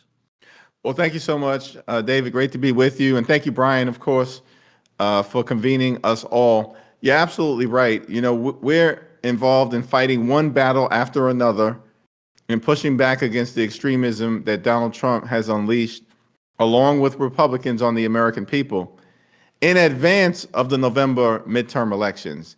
We build up to that, but voting yes on this referendum on or before April 21st and ensuring that we're doing everything possible to have a fair national map is going to impact what the policy landscape looks like for years, if not generations to come. Because what Republicans were trying to do, led by Donald Trump, was to gerrymander the national congressional map so they could rig the midterm elections and hold on to power, even though their extreme policies are being rejected by the American people. And so this is a critical step forward for the people of the Commonwealth of Virginia, but it has national and international implications because we can cut Donald Trump's presidency in half legislatively and also in terms of our ability to aggressively hold these extremists accountable. But that's going to require us to win back the House. And Republicans are trying to stop that from happening, not by convincing the American people that the Republican policies are making their life better. It's not. It's making their life worse. They're trying to steal the midterm election. And the centerpiece of that was Republicans gerrymandering congressional maps in red states across the country, which is why it's been so important for us to be able to forcefully respond, as was done to get this thing started in California, and as is now being done in Virginia. It's really struck me as I was preparing to talk to you today that we're not hearing or seeing a strategy from Republicans of, hey, let's convince people to vote for us on the merits of what we've done. There's no, let's convince them that gas prices up 55% since January 15th is a great thing and they should vote for more of it in November. Let's convince them that the way that we've now gone into multiple military engagements without congressional approval is awesome and it's what we promised. And no, they're doing things like trying to win by making it harder for people to vote and redrawing maps and this sort of thing. One of the things I know my audience wants is accountability. And it seems to me that part of that is getting Democrats oversight power back in November. And a prerequisite of that would be making sure that they can't steal an election. So for me, this is all connected. Tell me if you agree, disagree. Yeah, I absolutely agree. And what we've seen from these Republicans is that instead of functioning like a separate and co-equal branch of government as part of the checks and balances of our system, where it's the responsibility of the Congress to hold an out-of-control administration accountable for doing things that either violate the law, as we've seen from this administration consistently, or even just making their life worse, not better, through things like this reckless and costly war of choice in the Middle East, which, as you've pointed out, has resulted in life getting more expensive for the American people, particularly as it relates to gas prices. And then the Republicans in the House are just functioning as if they are a wholly owned subsidiary of the Trump cartel and just a reckless rubber stamp for Donald Trump's extreme agenda. And our promise to the American people is that we will be a check and balance on this out-of-control administration. And hopefully the American people can see that while we will focus, of course, on affordability and that part of the agenda, we have an accountability responsibility as well. And we are already running some of these extremists out of town. In the minority, we've run Kristi Noem out of town. We've run Pam Bondi out of town. We're working on Pete Hegseth next. And these people are deeply unqualified. They never should have been confirmed by the Senate, unfortunately. But the Republicans, again, behaving like wholly owned subsidiaries of the Trump cartel as opposed to exercising independent judgment. We're going to end those days on January 3rd, having taken back the House. But to get there, we have to ensure that there's a fair national congressional map as part of ensuring that there's a free and fair election. And then on the other side of it, we're going to make clear, we don't work for Donald Trump. We don't work for J.D. Vance. We don't work for their billionaire donors. We work for the American people. Viewers can scan the QR code in the lower left of the screen to get more information about how they can get involved in this. One of the things that my audience is very interested in, and in fact, I spoke with Governor Newsom about this recently, is what is going to happen to the Republican Party at the end of this presidency? And will Trump even be in a position to choose his heir, or will he be so embroiled in oversight and investigations and accountability that he will be too diminished to do that? Well, that depends on what happens in November. But as we work backwards, whether that happens in November depends on a lot of these individual questions, like what California voters had before them just a few months ago. And now this situation in Virginia is another example of that. So I think it would be important to tell our audience that while we're talking today about Virginia and on another day it was about other states, these are all pieces in getting us to a point where the Republican Party is not able to even put together a serious candidacy in 2028. Yeah, absolutely. It's all part of the same continuum. And of course, I'm thankful to the Texas Democrats who fought back courageously and in breaking quorum and leaving the state, cast a spotlight on what Republicans were trying to do that then, lit a spark that spread like wildfire all across the country to say, no, we're not going to step back. We're going to fight back and push back against these extremists aggressively and not let them gerrymander any hope of taking back the majority out of existence. And then we fought back hard with Prop 50 in California. We pushed them back in Ohio. We won litigation in Utah to pick up a seat that they had stolen from us at the beginning of the decade by gerrymandering a congressional district in the Salt Lake City area. We stopped them in New Hampshire. We stopped them in Nebraska. We stopped them in Kansas, and we stopped them in Indiana. Now we're responding forcefully in Virginia. And I want to thank Governor Spanberger, Speaker Scott, Leader Soroval, and all of the members of the Virginia General Assembly in partnership with the Virginia congressional delegation for creating this opportunity where the people can decide who actually represents them in Congress, not Donald Trump. And when we take back control of the House, the dominoes will begin to fall.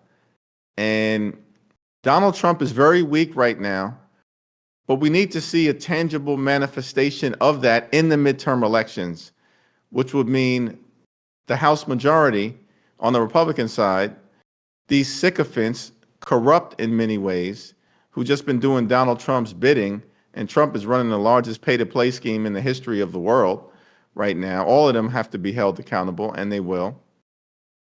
That the sycophants aren't rewarded for their extreme behavior.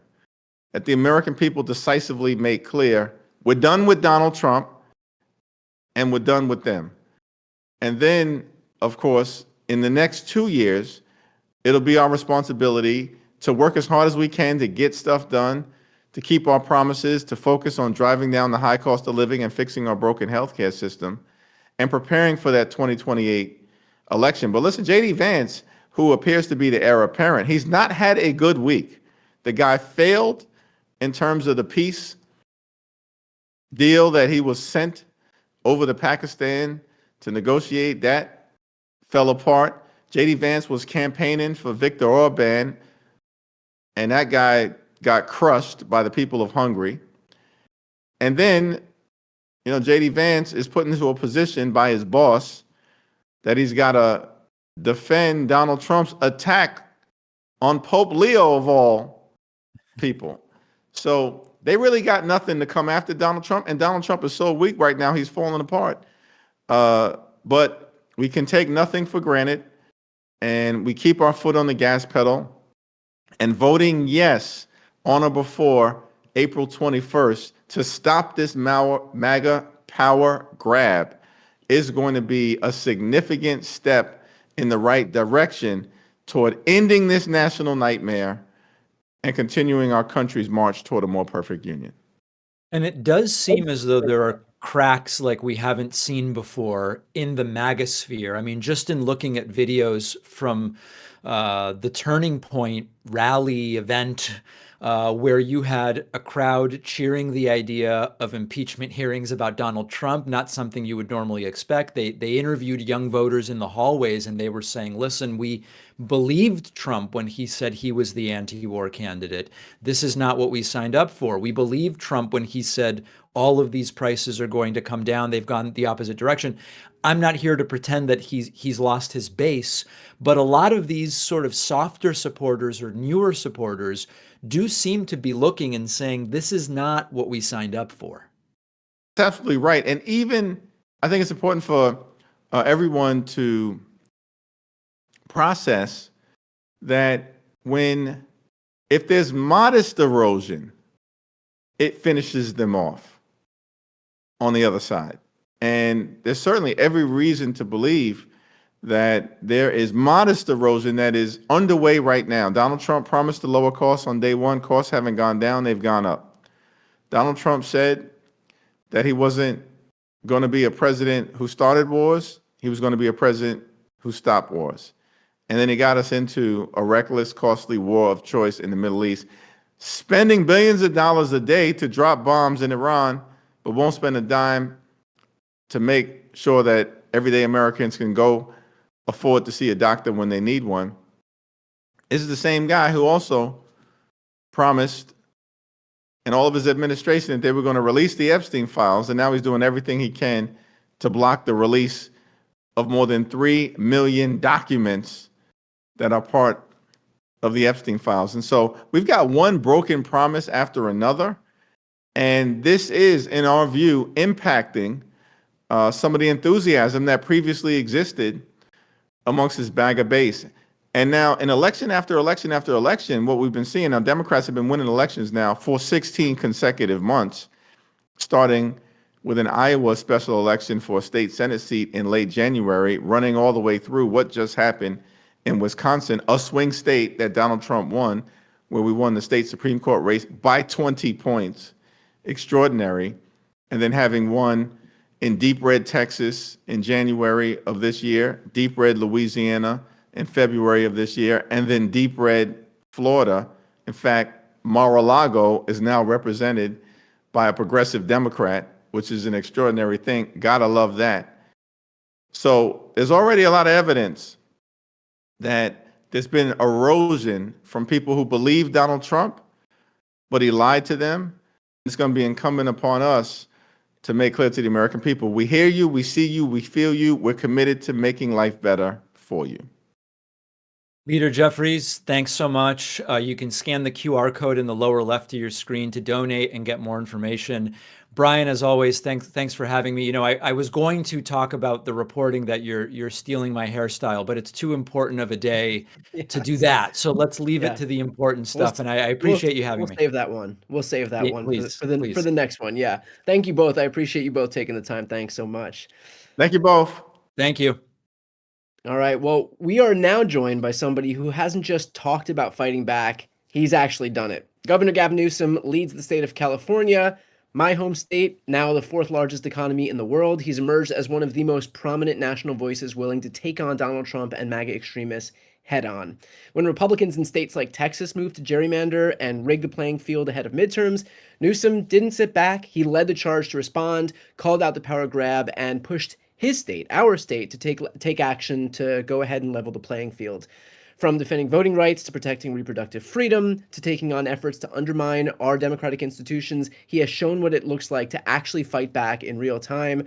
Governor Newsom, thanks so much for joining. Appreciate it. Good to be with you, Brian. Thank you.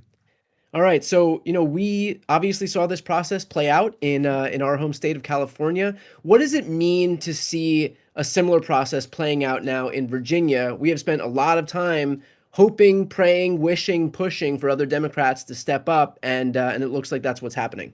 No, we said it, Brian, at the time, and I know everybody watching already knows this, but you were one of the most fierce champions of this cause, and you held us to a higher level of expectation, and we tried to match that. And you've made the point after we were successful here together collectively, and so many people that have joined tonight were a huge part of that success here in California, that good enough never is.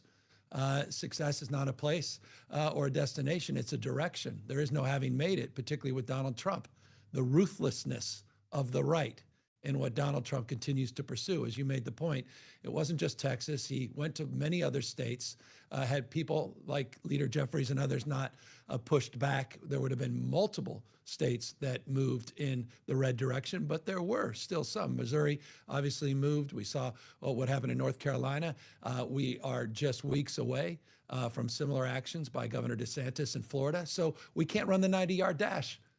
We got to go. We got to keep going. I mean, this is an imperative, and people can't get exhausted. And that's why I'm on here tonight, just with gratitude and respect, but also humility to what we're up against and all the headwinds. And, you know, we're experiencing it 24/7. All of us are experiencing the shock and awe, the smash and grab, which is really what it's about, smash and grab of this administration as it relates to voting rights and it relates to free and fair elections. So he's still winding up. And that's why we've got to close and we've got to deliver a decisive blow to his agenda this next Tuesday. You know, to that end, Trump is still pushing to pass the Save America Act. When he's in that he is recognizing the lack of likelihood of it passing. He's now pushing to curb mail-in voting by passing his executive orders. What is the state of California doing to protect against this onslaught from Trump, whether it's legislative, whether it's some executive order from his own desk, you name it? Well, we're litigating on all fronts, and we've been wildly successful. We have, in fact, advanced. It's interesting. We've advanced more lawsuits than there have been weeks of this administration, and not one of them proactively. All of them in defense of our republic, in defense of our democracy, in defense of co-equal branches of government, in defense, dare I say, of the rule of law. Not the rule of dawn. And Brian, I've talked about it. I think it's dawning on everybody that it's not just about chaos. It's not just about cruelty. There's a malignant quality now to this administration in terms of these efforts, as you suggest, because he couldn't get it done legislatively.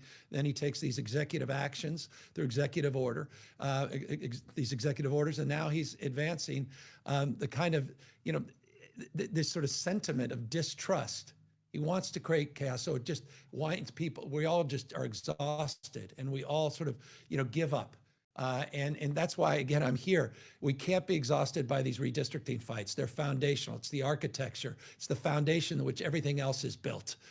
In order us, we've got to save our republic so we have the kitchen table so that we can start debating those kitchen table issues once again. And I'll remind folks that may not be aware as familiar with this or illuminate them and remind folks that may have forgotten.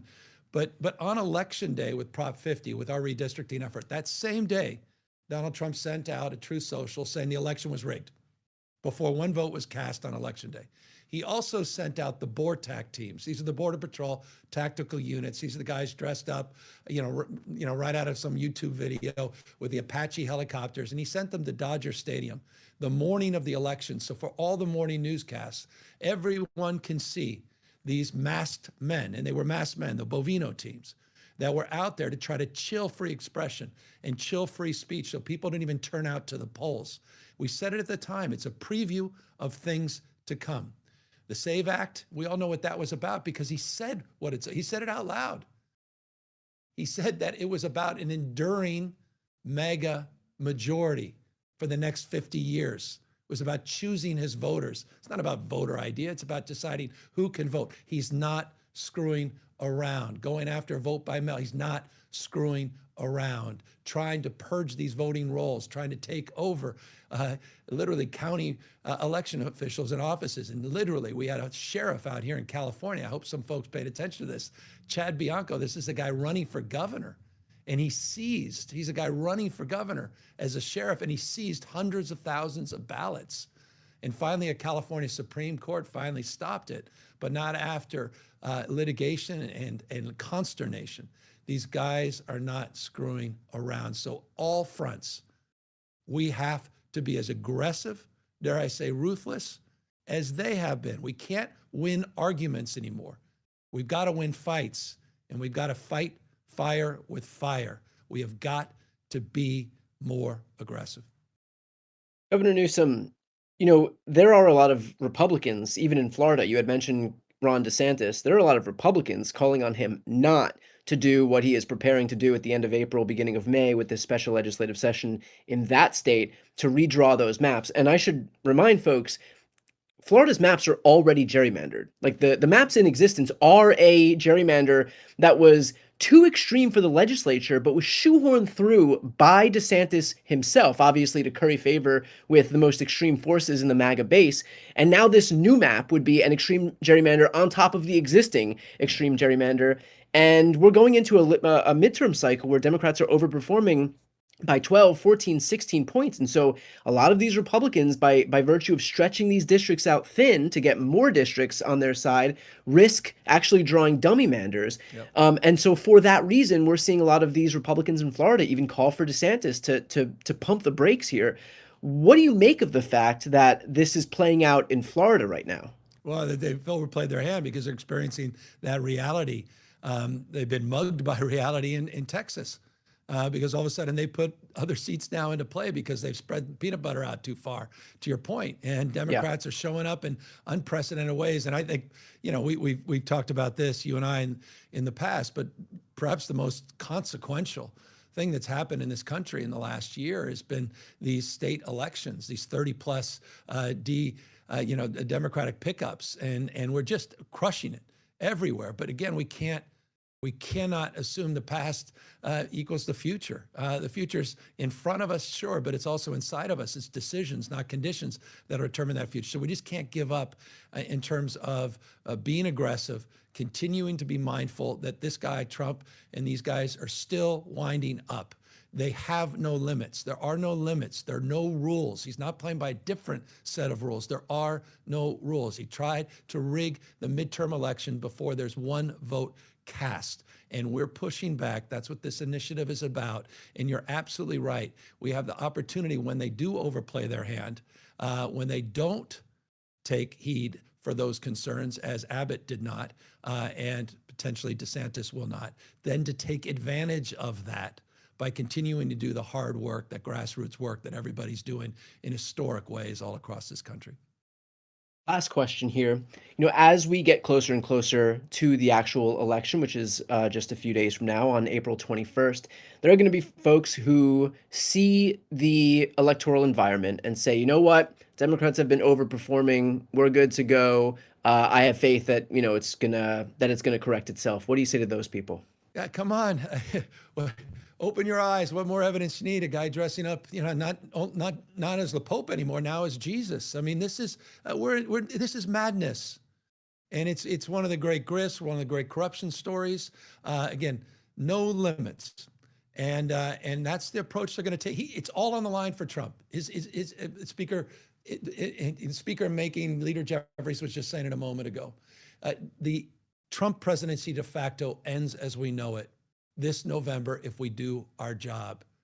And let's not dream of regretting. Not for a second can we take things for granted. And we've done that in the past. We all know we've done that. We kind of dialed it in a little bit. Now we're dialing it up. No King's Route. Keep dialing it up. Keep dialing up till the work is done. But it's all on the line for Trump. He's talking openly now about pardoning all of his staff members, not just his family members. The open sewer of corruption is next level. So he's unmoored now in terms of what he can do to try to rig this election in every way, shape, or form. Pam Bondi may be gone, but Donald Trump is still on the side of the DOJ, dyed in purple. I mean, it's his personal law firm. He's going after his, you still have governors out there still raising money for their criminal defense. He's not going away, and nor can we. Again, I cannot impress upon people more just to turn up the volume and turn out, and let's continue this extraordinary momentum. And then after we win the district battles, then we have to win the races. And we got to make sure that we're there this November and that we're there to celebrate Speaker Jeffries. Well, look, you had spoken about continuing the momentum. That momentum wouldn't be there if it weren't for you and the work that the California Democrats did. So thank you for starting this whole process off, for getting us here, and thanks for taking the time today. Thank you, Brian. Thanks for everybody tuning in, and thanks for everything everybody's done to date, and more importantly, everything that you're going to do between now and next Tuesday. Now, before we move on, just a quick reminder, if you are in Virginia, make your plan to vote yes right now at iwillvote.com/VA. You can find your polling place, lock in your plan, get the whole thing done. And for everybody else watching, those who are not in Virginia, you can help decide this election from wherever you are by scanning the QR code at the bottom of the screen. There you can volunteer, you can make calls, you can chip in, which is especially important because that will help folks who aren't paying attention to politics, who aren't as tuned in as you all are right now, so that they can be alerted and notified in terms of what's going on this upcoming Tuesday, because it's not just, that obvious that a random Tuesday in April is going to be such an important election. Okay, now on to our next guest. We turn to something that we have seen far too much in this election, which is targeted misinformation and who's being hit the hardest. And there are no two better voices to talk about than these two leaders, both proud Portsmouth natives who've spent their careers fighting for their communities and telling it like it is. Senator Louise Lucas, who is one of my favorite Twitter follows there is. If you follow Virginia politics, you already know she is one of the most outspoken, unfiltered, and effective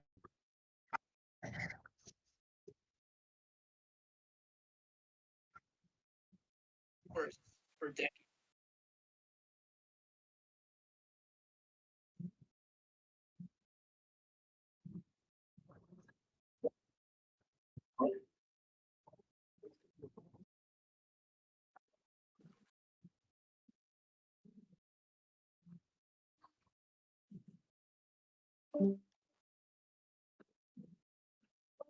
I can hear you. Can you hear me?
Thank you so much, Brian. So it looks like waiting on some of the other guests to pop into our live. So I think you already set the stage of where this conversation is going to go. As we talked about, Senator Lucas is the first Black person and the first woman to serve as President pro tempore in the Virginia State Senate. And of course, we have Delegate Scott, who is the first African American to serve as Speaker of the Virginia House of Delegates. So very, very excited to talk to them both. I think AB has now joined the conversation, my sister in the law. Hey, they found me, girl. They found me. Yes. And I believe we also have Senator Lucas, who Yes, can you is see me? no, we would need you to come on camera so we can see your beautiful face. That beautiful face. Okay, Tamisha, I need to hold. Okay, I see the camera right there. Hold that for me. Hold that for me. Can you see me now? Girl, no. Not yet. Oh, there you go. There you go. Wow. Here we are in the house. In the house. Yes. And so we're just waiting on Delegate Scott, Speaker Scott, to join. And so, as Brian has said, as I said, you guys are looking at the first African American and woman to serve as President pro tempore in the Virginia State Senate, which is an amazing historic milestone. And we are so glad to have you. How are you doing tonight? I am doing just fine. I'll tell you what, we had a very busy day. As a matter of fact, Speaker Scott and myself had to run from one location to another to get on with you all tonight. But happy to be here. We're ready to rock and roll it. Ooh, Love we're so it. happy to have you. Thank you. Thank So you for pulling excited. up on us. Yes, we are very excited for that. And then still just waiting on Speaker Scott to join the conversation. But we can go ahead and, I think here he is There now. he is. Hello. Mr. Speaker. Mr. Let's do this, y'all. Yeah, we Let's got talk some work to about do. Let's do our black jobs. Yes, that is really the theme of Oh this my segment God, he's right getting here. ready to get this thing started. Oh my God. Oh, we're getting it started because that's the theme of this segment. Because as we pointed out, we are sitting here with Black history in just right here. First African American and woman to serve as President pro tempore of the Virginia State Senate, and we have the first African American to serve as the Speaker of the Virginia House of Delegates. And also, this is a D9 evening as well because absolutely. we got two members of Delta Sigma Theta Sorority Incorporated. We have myself representing Zeta Phi Beta Sorority Incorporated, and we have Alpha Phi Alpha Fraternity Incorporated. This is beautiful. Delta's be deep. We be deep. I'm so proud of us. Oh my God, here she goes. Here she goes. Yes. All right. So before AB is feeling herself a little bit too much and this turns into a stroll off, okay, we're just not even going to get into that. I want to kick it off with the first question, and I want to direct this to Senator Lucas. So, we're talking about you and Speaker Scott being, to be honest, just living Black history, truly. And one thing that we have seen over and over again with this entire special election is the dirty tricks that white nationalists have played with the way they are sending out these mailers. They have used all kinds of misleading information, pictures of Barack Obama, which, excuse me, to say that, you should vote no on this. Even images from the civil rights movement to try to say, your ancestors want you to vote no on this. What are your thoughts on all of these dirty tricks that they've been playing? Well, I just want to start. Thank you for the question, first of all. And I want to just start by saying that I'm going to just be right up front with you. That's the only way I know to be. It's just to come right straight out with it. First of all, in public life long enough to know that a lie that's left standing becomes truth in the mind of some people. And so that's precisely the reason why the mega Republicans continue to tell lies and spread propaganda, because they know the more they tell those lies over and over again, the more likely they are to catch on and people are going to believe it. And trust me, MAGA is not confused. They know exactly what they're doing because they know that they can keep other people in the dark as long as they keep spinning these lies. And so, but what we're doing here in Virginia, we're fighting back. Let me tell you something. One of the things that Speaker Scott said, and I hold to my heart, is that we do an injustice to our ancestors if we don't stand up to this moment and do the job that is ours to do at this moment. I love it. I'm going to give the next question to AB. I believe you have a question for Speaker Scott. Yes, Speaker Scott, how you doing? And I'm happy to be here. I'm happy to be in the fight, in the moment. It's a privilege to be It in is. this moment, in this fight right now. Okay, I'm excited to be here with both of you. We in front of Black History. I love this. So this is my question. You both actually have spoken about how dangerous and deliberate this kind of misinformation is that's going around. I want you to break it down to the people and keep it real. Why is it so important that we confront this directly and not just allow this to go unanswered? And I know, Senator Lucas brought up the fact that, a lie could turn into the truth. But I really want you to give it to the people for real, on why they need to be paying attention and be on top of their game right now.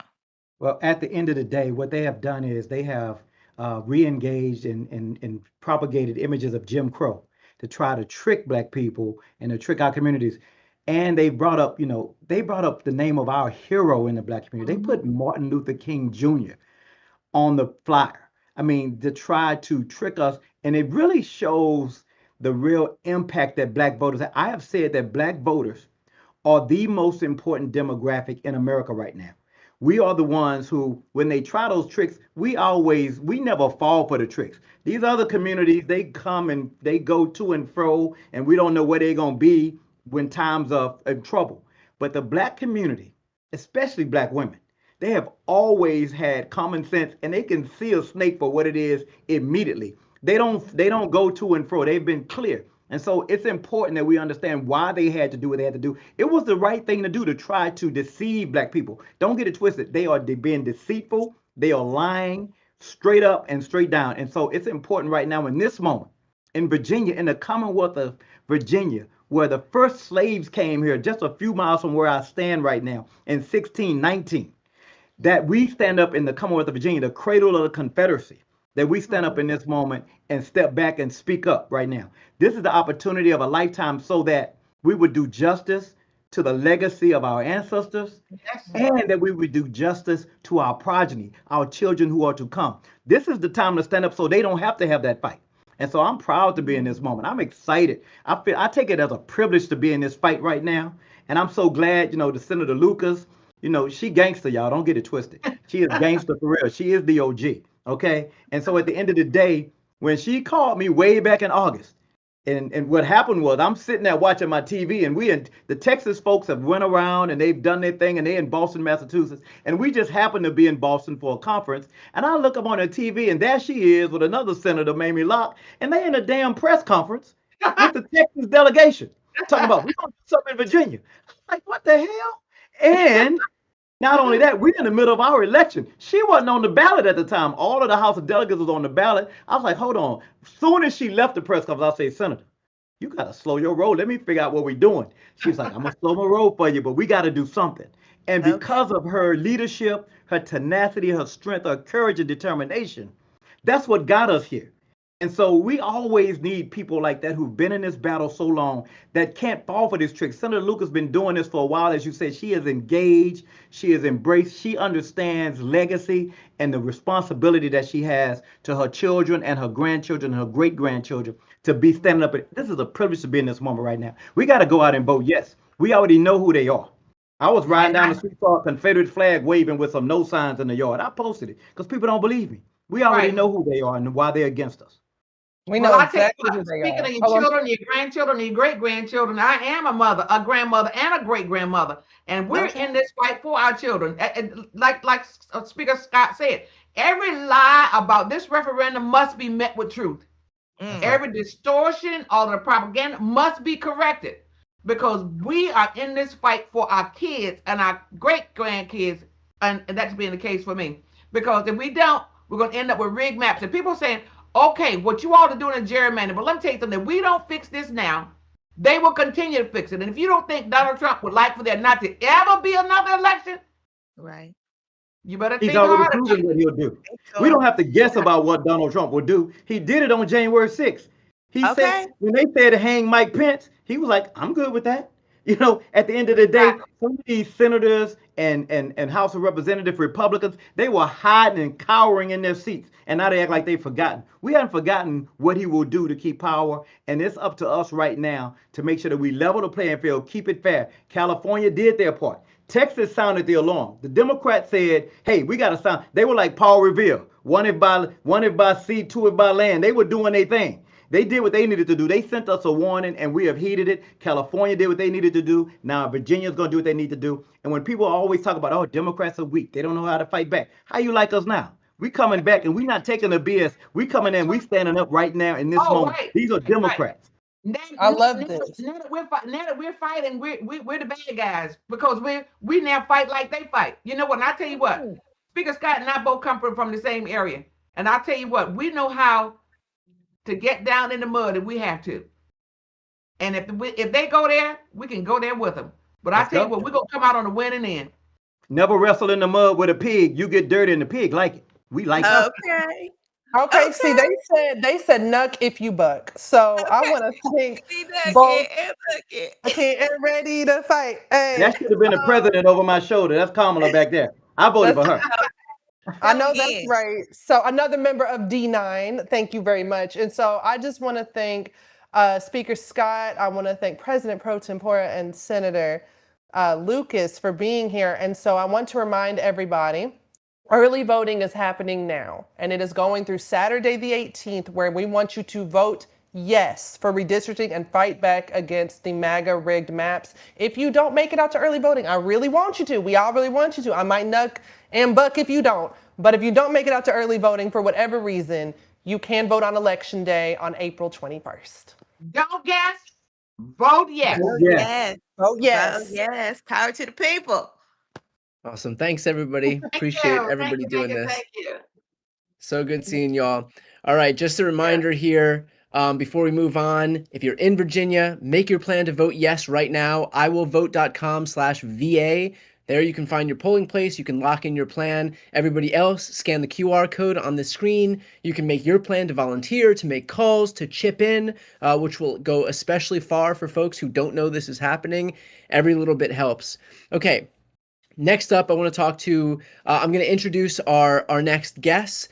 These are two political voices that are reaching entirely different corners of the political conversation. So Ryan Getty is known for deep policy-focused analysis that cuts through all the noise. And Josiah, the creator of Pondering Politics, known for thoughtful analytical breakdowns that go deeper than the headlines. I'm going to throw it to you guys, and you can introduce your next guest here. So floor is yours.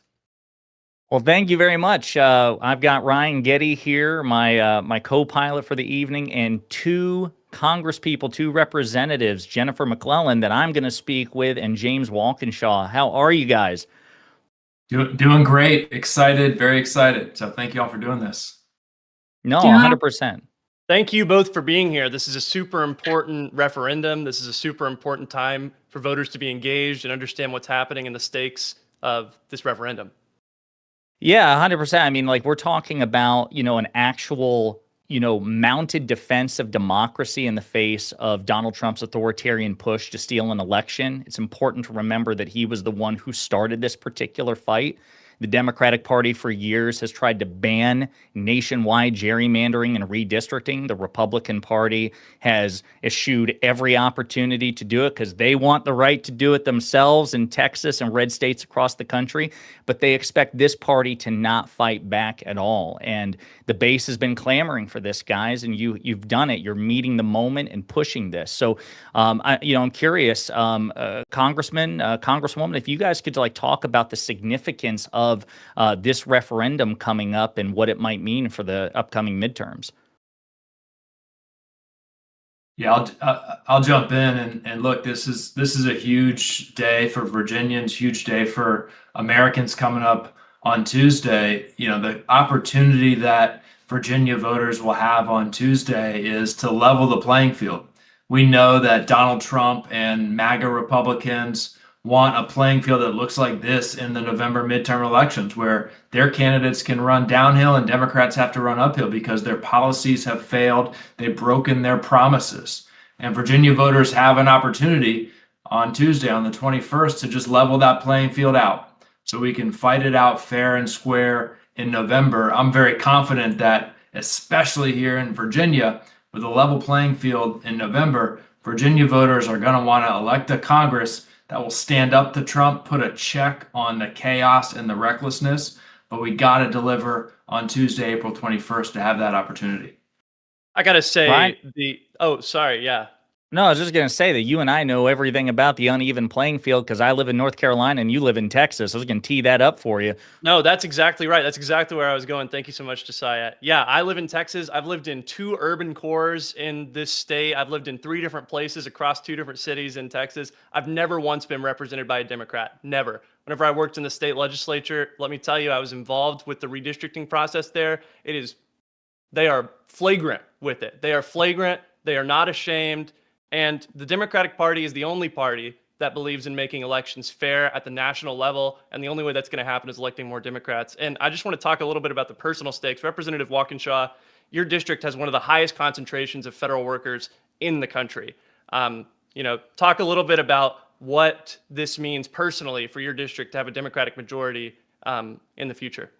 And sorry to interrupt really quick. Congresswoman McClellan, can you turn your camera on because it's not showing up yet? Yeah, I'm trying and I'm getting an error message. I apologize for that. It was working before we came in, but I am part of the conversation. And Fair enough. Fair enough. Yeah. I'm sorry, Representative Walkinshaw. Go ahead. Sorry about that. Yeah, I was just going to say, I represent 50 to 60,000 federal workers. There's 300,000 in Virginia. Congresswoman McClellan represents a bunch of them as well. And look, the DOGE chainsaw slashed through Virginia jobs and Virginia's economy. By some estimates, as many as 40 or 50,000 job losses. That's direct federal employees, small businesses, contractors who worked at USAID or Department of Education. And while Trump and Musk and DOGE were doing that, the Republican Congress, including the Republicans who represent Virginia, rather than standing up for Virginians, they were waving their pom-poms, cheering every step of the way. And Virginians know more than anyone how much damage this Trump administration and this MAGA Republican Congress have done. And part of their power grab, the reason they're gerrymandering in Texas, gerrymandering in Florida, is they want to continue doing damage to Virginia. They want to continue harming our federal workers, our small businesses, our contractors. And what we need to do to stand up to them is win in November. To win in November, we got to have a level playing field. We can deliver that by everyone getting out and voting on April 21st.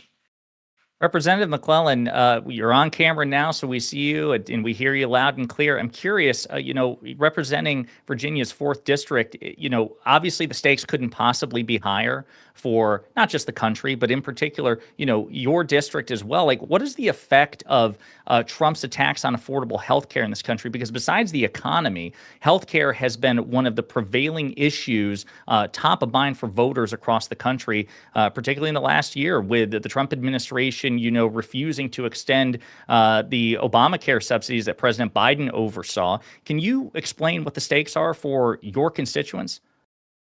For a lot of us, difference between life and death. I sat through a 26-hour hearing that ultimately led to the largest cuts in Medicaid in American history. And, Virginia is a state that expanded Medicaid. And as a result of these cuts, come January 1st, over 300,000 Virginians and millions are going to lose their health insurance. We saw that because Republicans would not extend the enhanced premium tax credits under the Affordable Care Act, millions of Americans are at risk of losing that health insurance. And that's not hyperbole. We've seen already 33,000 Virginians who either didn't renew their coverage or they dropped their coverage because they just can't afford it. These are small business owners. These are farmers. These are working class people who, some of which are having to choose between, am I going to pay my healthcare bill or am I going to pay for gas? Am I going to pay for at a time when you see ground beef now costs more than the federal minimum wage? And then on top of that, first of all, you have a Secretary of Health and Human Services who's a quack, and who He's is about to be a decimating. podcaster too, Representative. He's about to That's be too nice, a part-time secretary, full-time podcaster. So we have that to look Well, forward just to. don't let him near any animals of any kind. But he decimated the workforce there, including, look, this is Black Maternity Week. I almost died giving birth to my daughter 11 years ago. So this is really personal to me. And the very data that is used to track our maternal health crisis, to track how well policies are working, to inform policies to address this crisis, they've been eliminated. And it's so there are hospitals that have closed. And again, Republicans will say, oh, Democrats are just fear mongering. When we said these cuts are going to cause healthcare centers, hospitals, especially in rural areas, to close. And they're like, you're fear mongering. 3 weeks after I toured a hospital and said that, 3 health clinics nearby closed, saying we're closing because of the Medicaid cuts. So millions of Americans can't afford to go to the doctor before they get sick, to keep sick. When they get sick, they can't afford to go. And he's only making it worse. And this is what's at stake. This is why we need a House Democrats in control. Speaker Hakeem Jeffries will say, we're not only going to fight to ensure access to healthcare, we're going to fix our broken system so that whether you're in rural Virginia or rural America, urban America, suburban America, no matter, where you are or who you are, you will get access to the care you need when you need it and not go bankrupt. One of the things that's been discussed is, you mentioned the importance of having, Democratic control of Congress, and then hopefully in 2028, you pair that with a Democratic president. One of the things we hear a lot about is, whether or not there's a meaningful difference between Republican control and Democratic control. So, Congressman Walkinshaw, I'm curious if you want to speak more to that about what the American people and what Virginians in particular, but again, the American people writ large can expect from the consequences if this referendum passes and you all are eventually able to level the playing field and take control of Congress, what that might mean for the American people in the final years of Trump's presidency and then beyond with a Democratic president. I'm in my 7th month in Congress, and it didn't take me very long to figure out what the agenda is for Trump and the MAGA Republican Congress. It's very clear and simple. The agenda is to pick the pockets of hardworking people and line the pockets of people who have the last name Trump and their billionaire buddies, right? And we see that, Jen eloquently talked about the impact of the healthcare cuts, $1 trillion taken out of Medicaid and put into the pockets of billionaires and corporations that didn't need another tax cut. Now we know that money that was taken out of healthcare is also going to drop bombs on Iran in an unauthorized, reckless, dangerous war. So it's an agenda that is hurting hardworking people, middle-class Americans, especially in Virginia when you layer on the DOGE impact on federal workers and small businesses. What you will get from a Democratic Congress and hopefully in the future a Democratic president is an agenda that's focused on delivering for hardworking people and middle-class Americans and actually bringing down the costs of their day-to-day lives, making healthcare more affordable, making housing more affordable, ending these insane tariffs that are costing the average American family $2,500 a year. I mean, we can put money back in people's pockets just by rolling back Trump's crazy, crazy tariffs that a lot of Republicans who philosophically pre-Donald Trump said tariffs were the worst idea ever. Now they're like all bought in on tariffs that are driving up costs. We need Democrats in charge to end that, put money back in the pockets of hardworking American families and Virginians especially.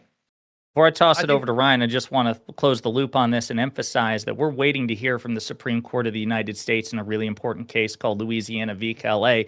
And according to MAGA influencers like Sean Spicer, they believe, and based on the tenor of the oral arguments, it's a reasonable suspicion that the conservative supermajority will act to basically further gut the Voting Rights Act, which could also allow Republicans in red states across the South to further entrench their power by, shredding these majority-minority districts. So again, it's really important that this referendum in Virginia pass so we can level the playing field, because this right-wing Supreme Court is likely to try to screw democracy in the future. Sorry, Ryan, just wanted to throw that in there to really emphasize the stakes. Great. I really liked what Representative Walkinshaw said there about what the MAGA Republican agenda is. It's picking the pockets of average people. We saw the kinds of people that this administration is working for. It's not the people of Virginia that lost their jobs because the Trump administration decided that they weren't important. It wasn't average Americans. It was the people who sat behind him at his inauguration, the billionaires and his family, and all the people that are making money off of this administration. And the people that are making money off of this administration aren't the people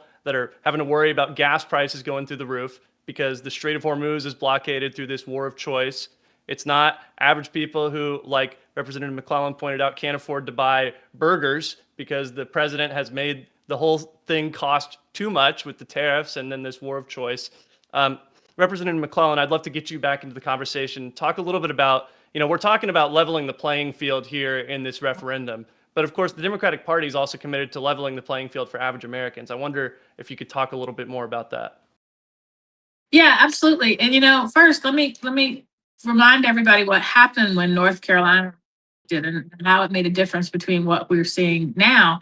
Remember, Democrats were 4 seats away from the majority, and North Carolina took 3 through redistricting. So even though more Republican incumbents lost than Democratic incumbents, we were 1 seat short. Well, now we need 3 seats. And the difference was that big, ugly law that has made everyday, everybody who's just trying to live their life, who says, I just want a job that is going to pay my bills, give my kids an opportunity to get a better life than me, live in safe, healthy communities in a planet.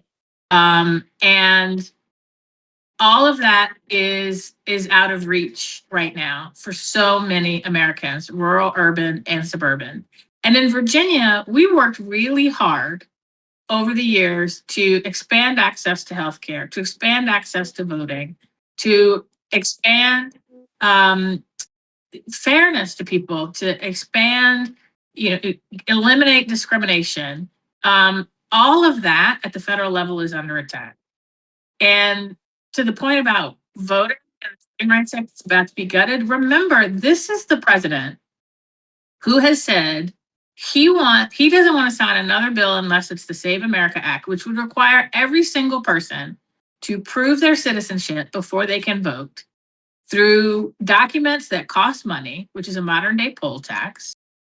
And these are the same folks that are decrying us fighting back.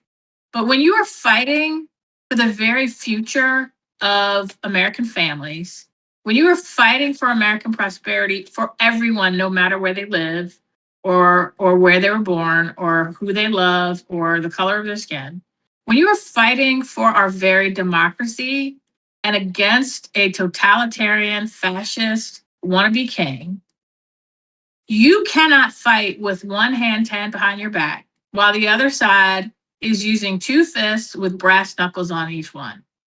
And so they're shocked now. And our colleagues who are now crying foul didn't say peep when North Carolina redistricted, didn't say boo when Texas redistricted, didn't say a word when Missouri eliminated the 1 seat held by a member of the Congressional Black Caucus. And now they have the gall to try to lie to Black voters in Virginia and say, this is going to hurt Black voters. It's not.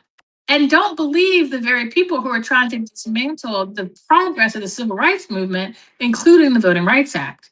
So that all of the progress that we have made, not in the past 4 years, not in the past 10 years, not in the past 50 years, but in some cases in the past 100 years, all of that progress is on the ballot on April 21st. When we vote yes, we will send a message. We are fighting back because we're leveling the playing field, and we're going to bring our 2 fists and our brass knuckles to this fight because there's too much at stake to let you all cheat.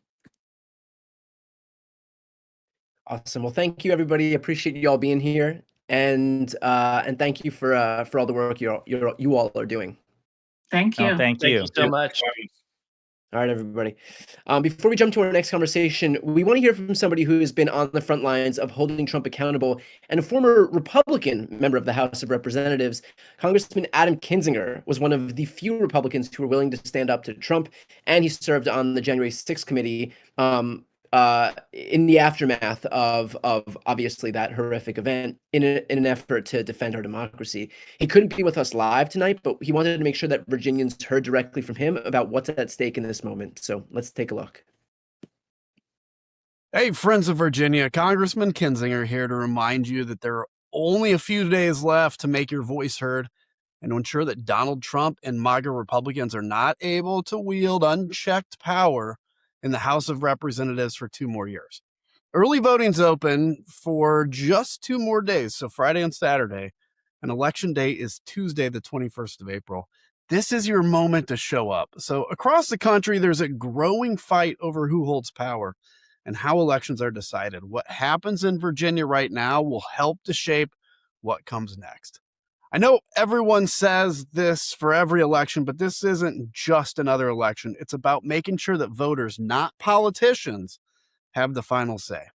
By voting, Virginians have the power to protect fair representation, support a balanced system, and ensure future elections are decided on a level playing field. Trump and his MAGA Republicans have already run this playbook in Texas, North Carolina, and Missouri, and they're working on doing so in Florida as well. Now's the time for Virginians to stand up and to fight back against this desperate power grab.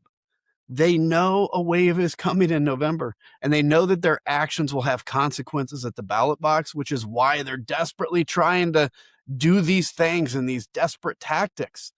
At the end of the day, it comes down to something simple, that your voice matters. So make a plan. Don't wait. Go to iwillvote.com/VA right now. Vote early or show up on election day, because when more people participate, our democracy is stronger. Now is the time to make your voice heard.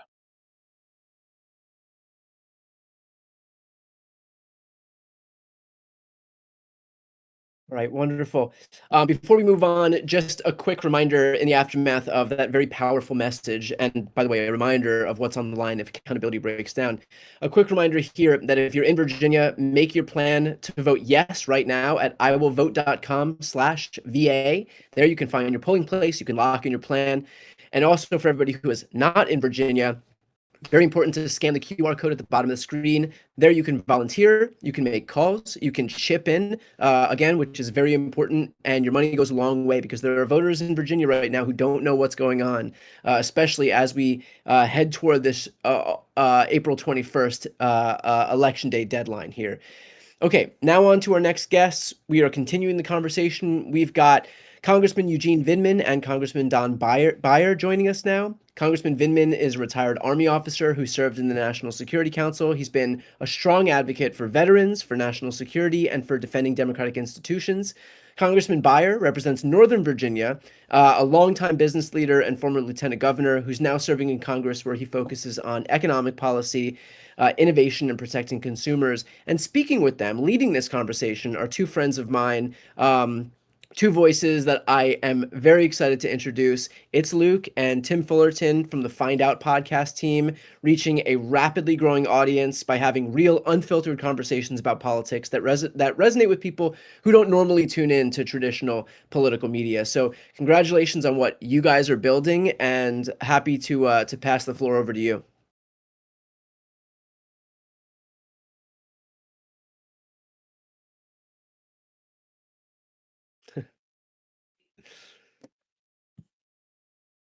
I believe we are. All right, we've got. I'm not.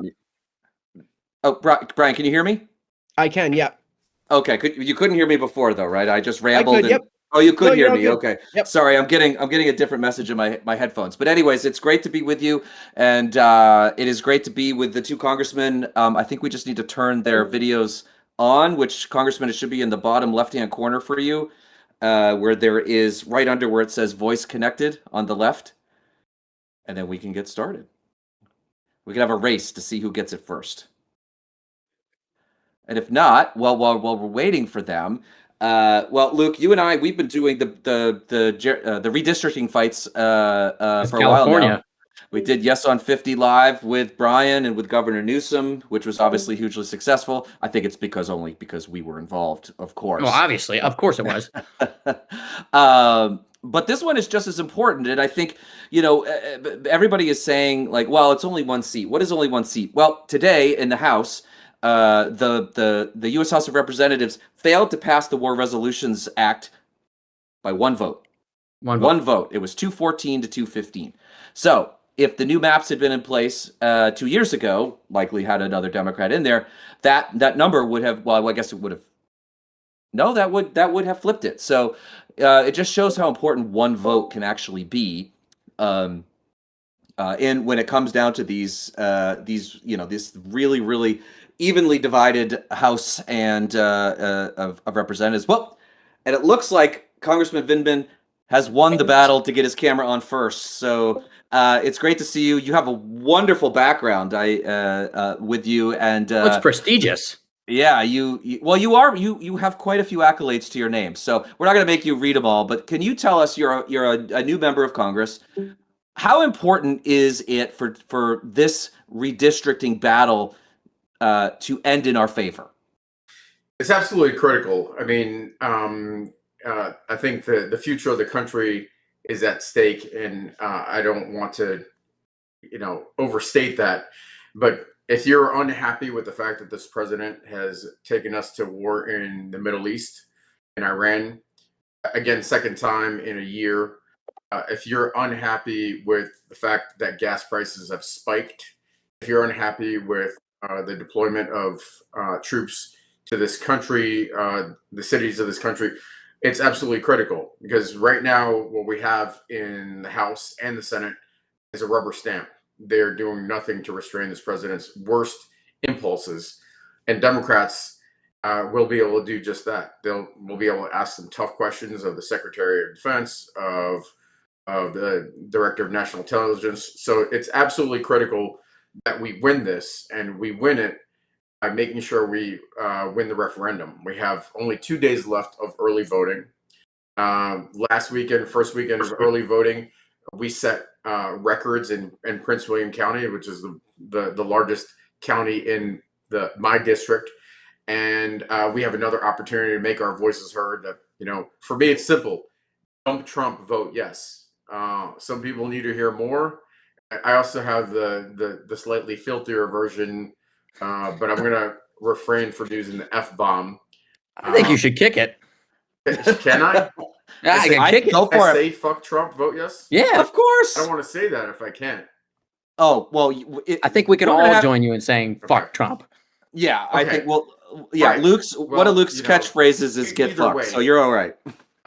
We obviously have a fight on our hands. And look, I've got some experience with fighting. I spent 25 years in the Army. And, one of the things I learned in a fight, it's hard for one soldier to make a difference, to accomplish the mission. But when one soldier is part of a team, then part of a squad, then part of a platoon, then part of a company, then part of a battalion, then part of a brigade, then part of a division, then part of a corps, and finally part of an army, you can give some pretty tough missions to an army and you can get them done. And that's what we're building in Virginia. And we're going to shape the conditions in order to make sure that we win the midterms and restrain some of the worst impulses of this president. Right. And I'm just getting a note that Congressman Beyer, if you could turn on your video in the bottom left-hand corner where it says video connected, right under that. And there he is. There he is. Congressman, sorry for the technical difficulties. How are you doing this evening? Hey, I was confused too, Congressman Beyer, so it took me a second to figure it out. Thank you. I'm doing fine, especially if you can hear me. We can hear Oh yeah, you. we got and you. We got you loud and clear. We got you. So we're going to ask you. So we just had a question for Congressman Vindman, but you obviously have a lot of federal employees in your district. Like this, obviously, the effects of the Trump administration have disproportionately affected Virginia in general. But can you tell us a little bit, Congressman, about the pain that some of your constituents have faced with the Trump administration's war on federal employees? Well, we don't have an exact number, but it's somewhere, we think, with the closing down of the contractors, in addition to the federal employees, we're pushing 40,000 people just in my congressional district. You know, we had a lot to begin with, and the challenge with the contractors was those contracts just disappeared the next day. They didn't have any fork in the road. They didn't have a 5-month runway. In the meantime, we've been doing job fairs and all kinds of clinics, even financial clinics, trying to help them out. But some people landed on their feet. Some people have gone back to work at Home Depot or the like. And some people have moved to Chicago and Atlanta and California trying to find jobs. It's been very, very hard. But, almost to the person, the things that they've complained most about is the people they're no longer serving. It was the mission that upsets them, not their personal situation. Yeah, and I will just say I worked in the Obama administration from 2010 to 2015, and I have heard at the Interior Department, and I've had stories. I have one person in particular who worked at USGS for over 20 years and retired and is actually doing the job that you just mentioned, which is at Home Depot, and he didn't want to retire, but he couldn't stand the onslaught and the attack on federal employees that this administration has had. So with that said, Congressman, I'm going to give you the follow-up here, which we asked Congressman Vindman before. Tell to the Virginians, why is this redistricting effort so important to not only your district, but Virginia and the country as a whole? I have the great honor of serving both on the Ways and Means Committee and the Joint Economic Committee. So I tend to look at it through the economic lens, and we're just getting hammered. That federal sales tax that Trump has done with all the tariffs have driven up the cost for the average American like $1,700, and it's worse to come. Gasoline's now gone up the fastest it has in a long, long time in just a month. I just paid $5 a gallon to fill my car last week. To fill a Ford F-150, the most popular truck in America, is $145 right God. now. So it's just crazy. Today, Congressman Vindman and I got to vote against the what do they call it? The tax cut for working family bill. What does that bill do today? Nothing. Absolutely nothing. It just renames the big, ugly, beautiful bill, billionaire bill, because they found out that the tax cut they did before was so incredibly unpopular, they're trying to rename it. It turns out that almost all the tax benefits go into the very top, as we suspected. Thoroughly unsurprised. No. So out of curiosity, Tim and I, as the quote unquote influencer side, we get asked all the time about redistricting. We got asked about it when California was doing it. We got asked about it now. And I'm curious what the most common question that both of you get asked by your constituents is and what your response is to it. Congressman Vindman, you want to go first? Well, if not, I'll jump in. Yeah, go for it, Congressman Beyer. Go ahead. Only because, I led for 12 years this bill called the Fair Representation Act, which would get rid of gerrymandering. And I was an enthusiastic supporter of our constitutional amendment 4 years ago to get rid of it. But we just cannot roll over and let Trump take 5 seats in Texas, 3 or 4 seats in North Carolina, 2 seats in Ohio. God knows what they're going to take in Florida in a week or two. And one of the things that breaks my heart, one of the most beloved and distinguished members of Congress is Pastor Emmanuel Cleaver from Kansas City, one of only 2 Democrats in all of Missouri.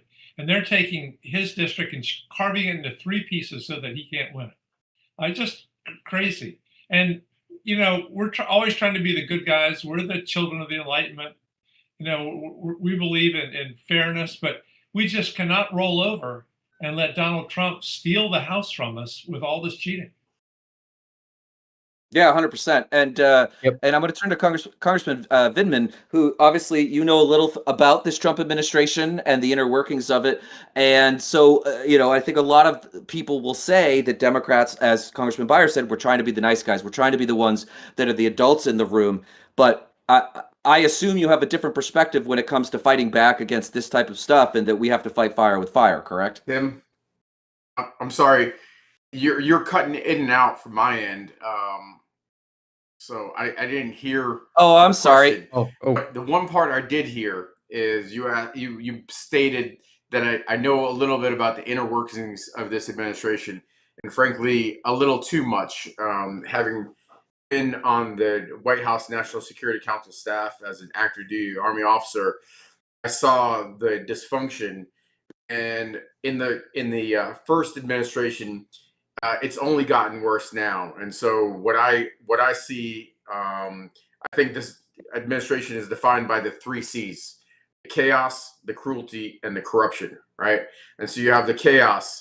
The president takes us to war with Iran without ever having made the case to the American people, without ever having brought the issue to Congress.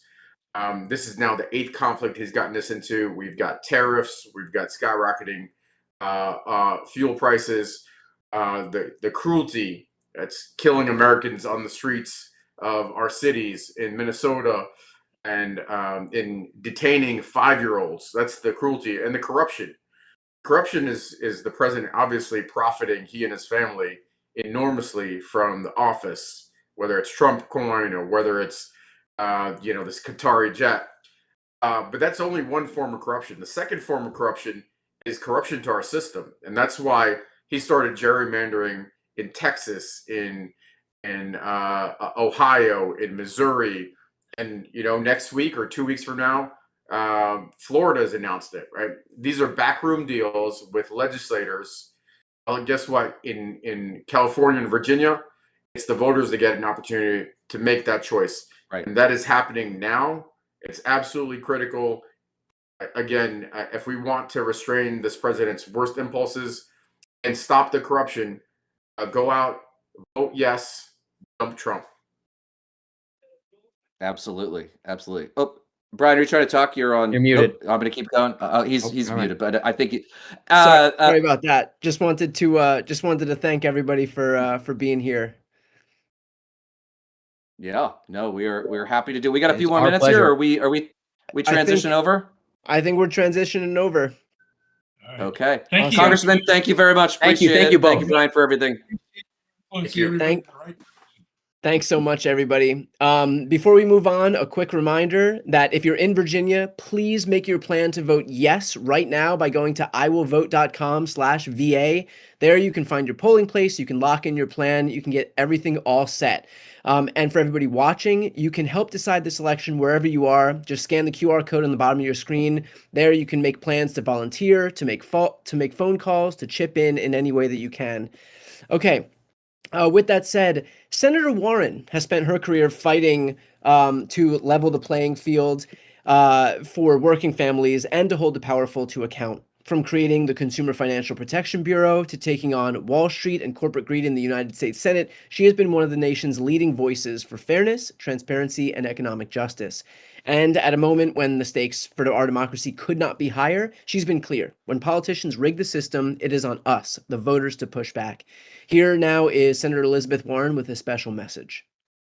Here's the truth. Across the country, Donald Trump and MAGA Republicans are trying to rig the 2026 midterms, grabbing power so that they can hold on to control in Washington. Look, they've already done it in states like Texas and North Carolina. They might do it in Florida next. But right now, they're trying to rig the election in Virginia. Virginia, you have the power to fight back. You have the power to stand up for democracy. By voting yes in the upcoming election, Virginians can block this power grab. They can level the playing field, and they can make sure that elections are decided by voters, not MAGA politicians behind closed doors. But time is running out. Early voting is open for just 2 more days, Friday and Saturday, and Election Day is April 21st. We need all hands on deck in the effort to vote yes to protect Virginia's independent redistricting system and to put power where it belongs, in your hands.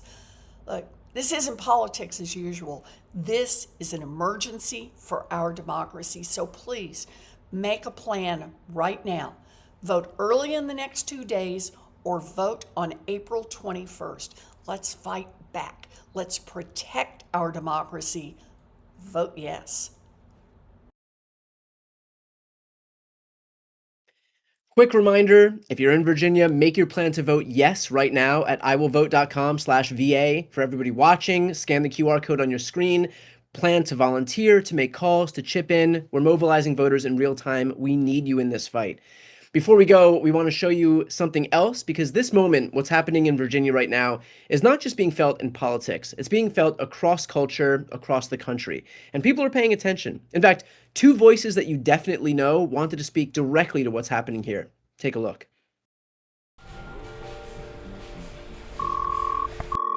What's up, Pusha? What's up? I'm in your state. I'm in Richmond, VA. I got a show tonight, and I wanted to check in with you because we got to talk. Here's what's going on.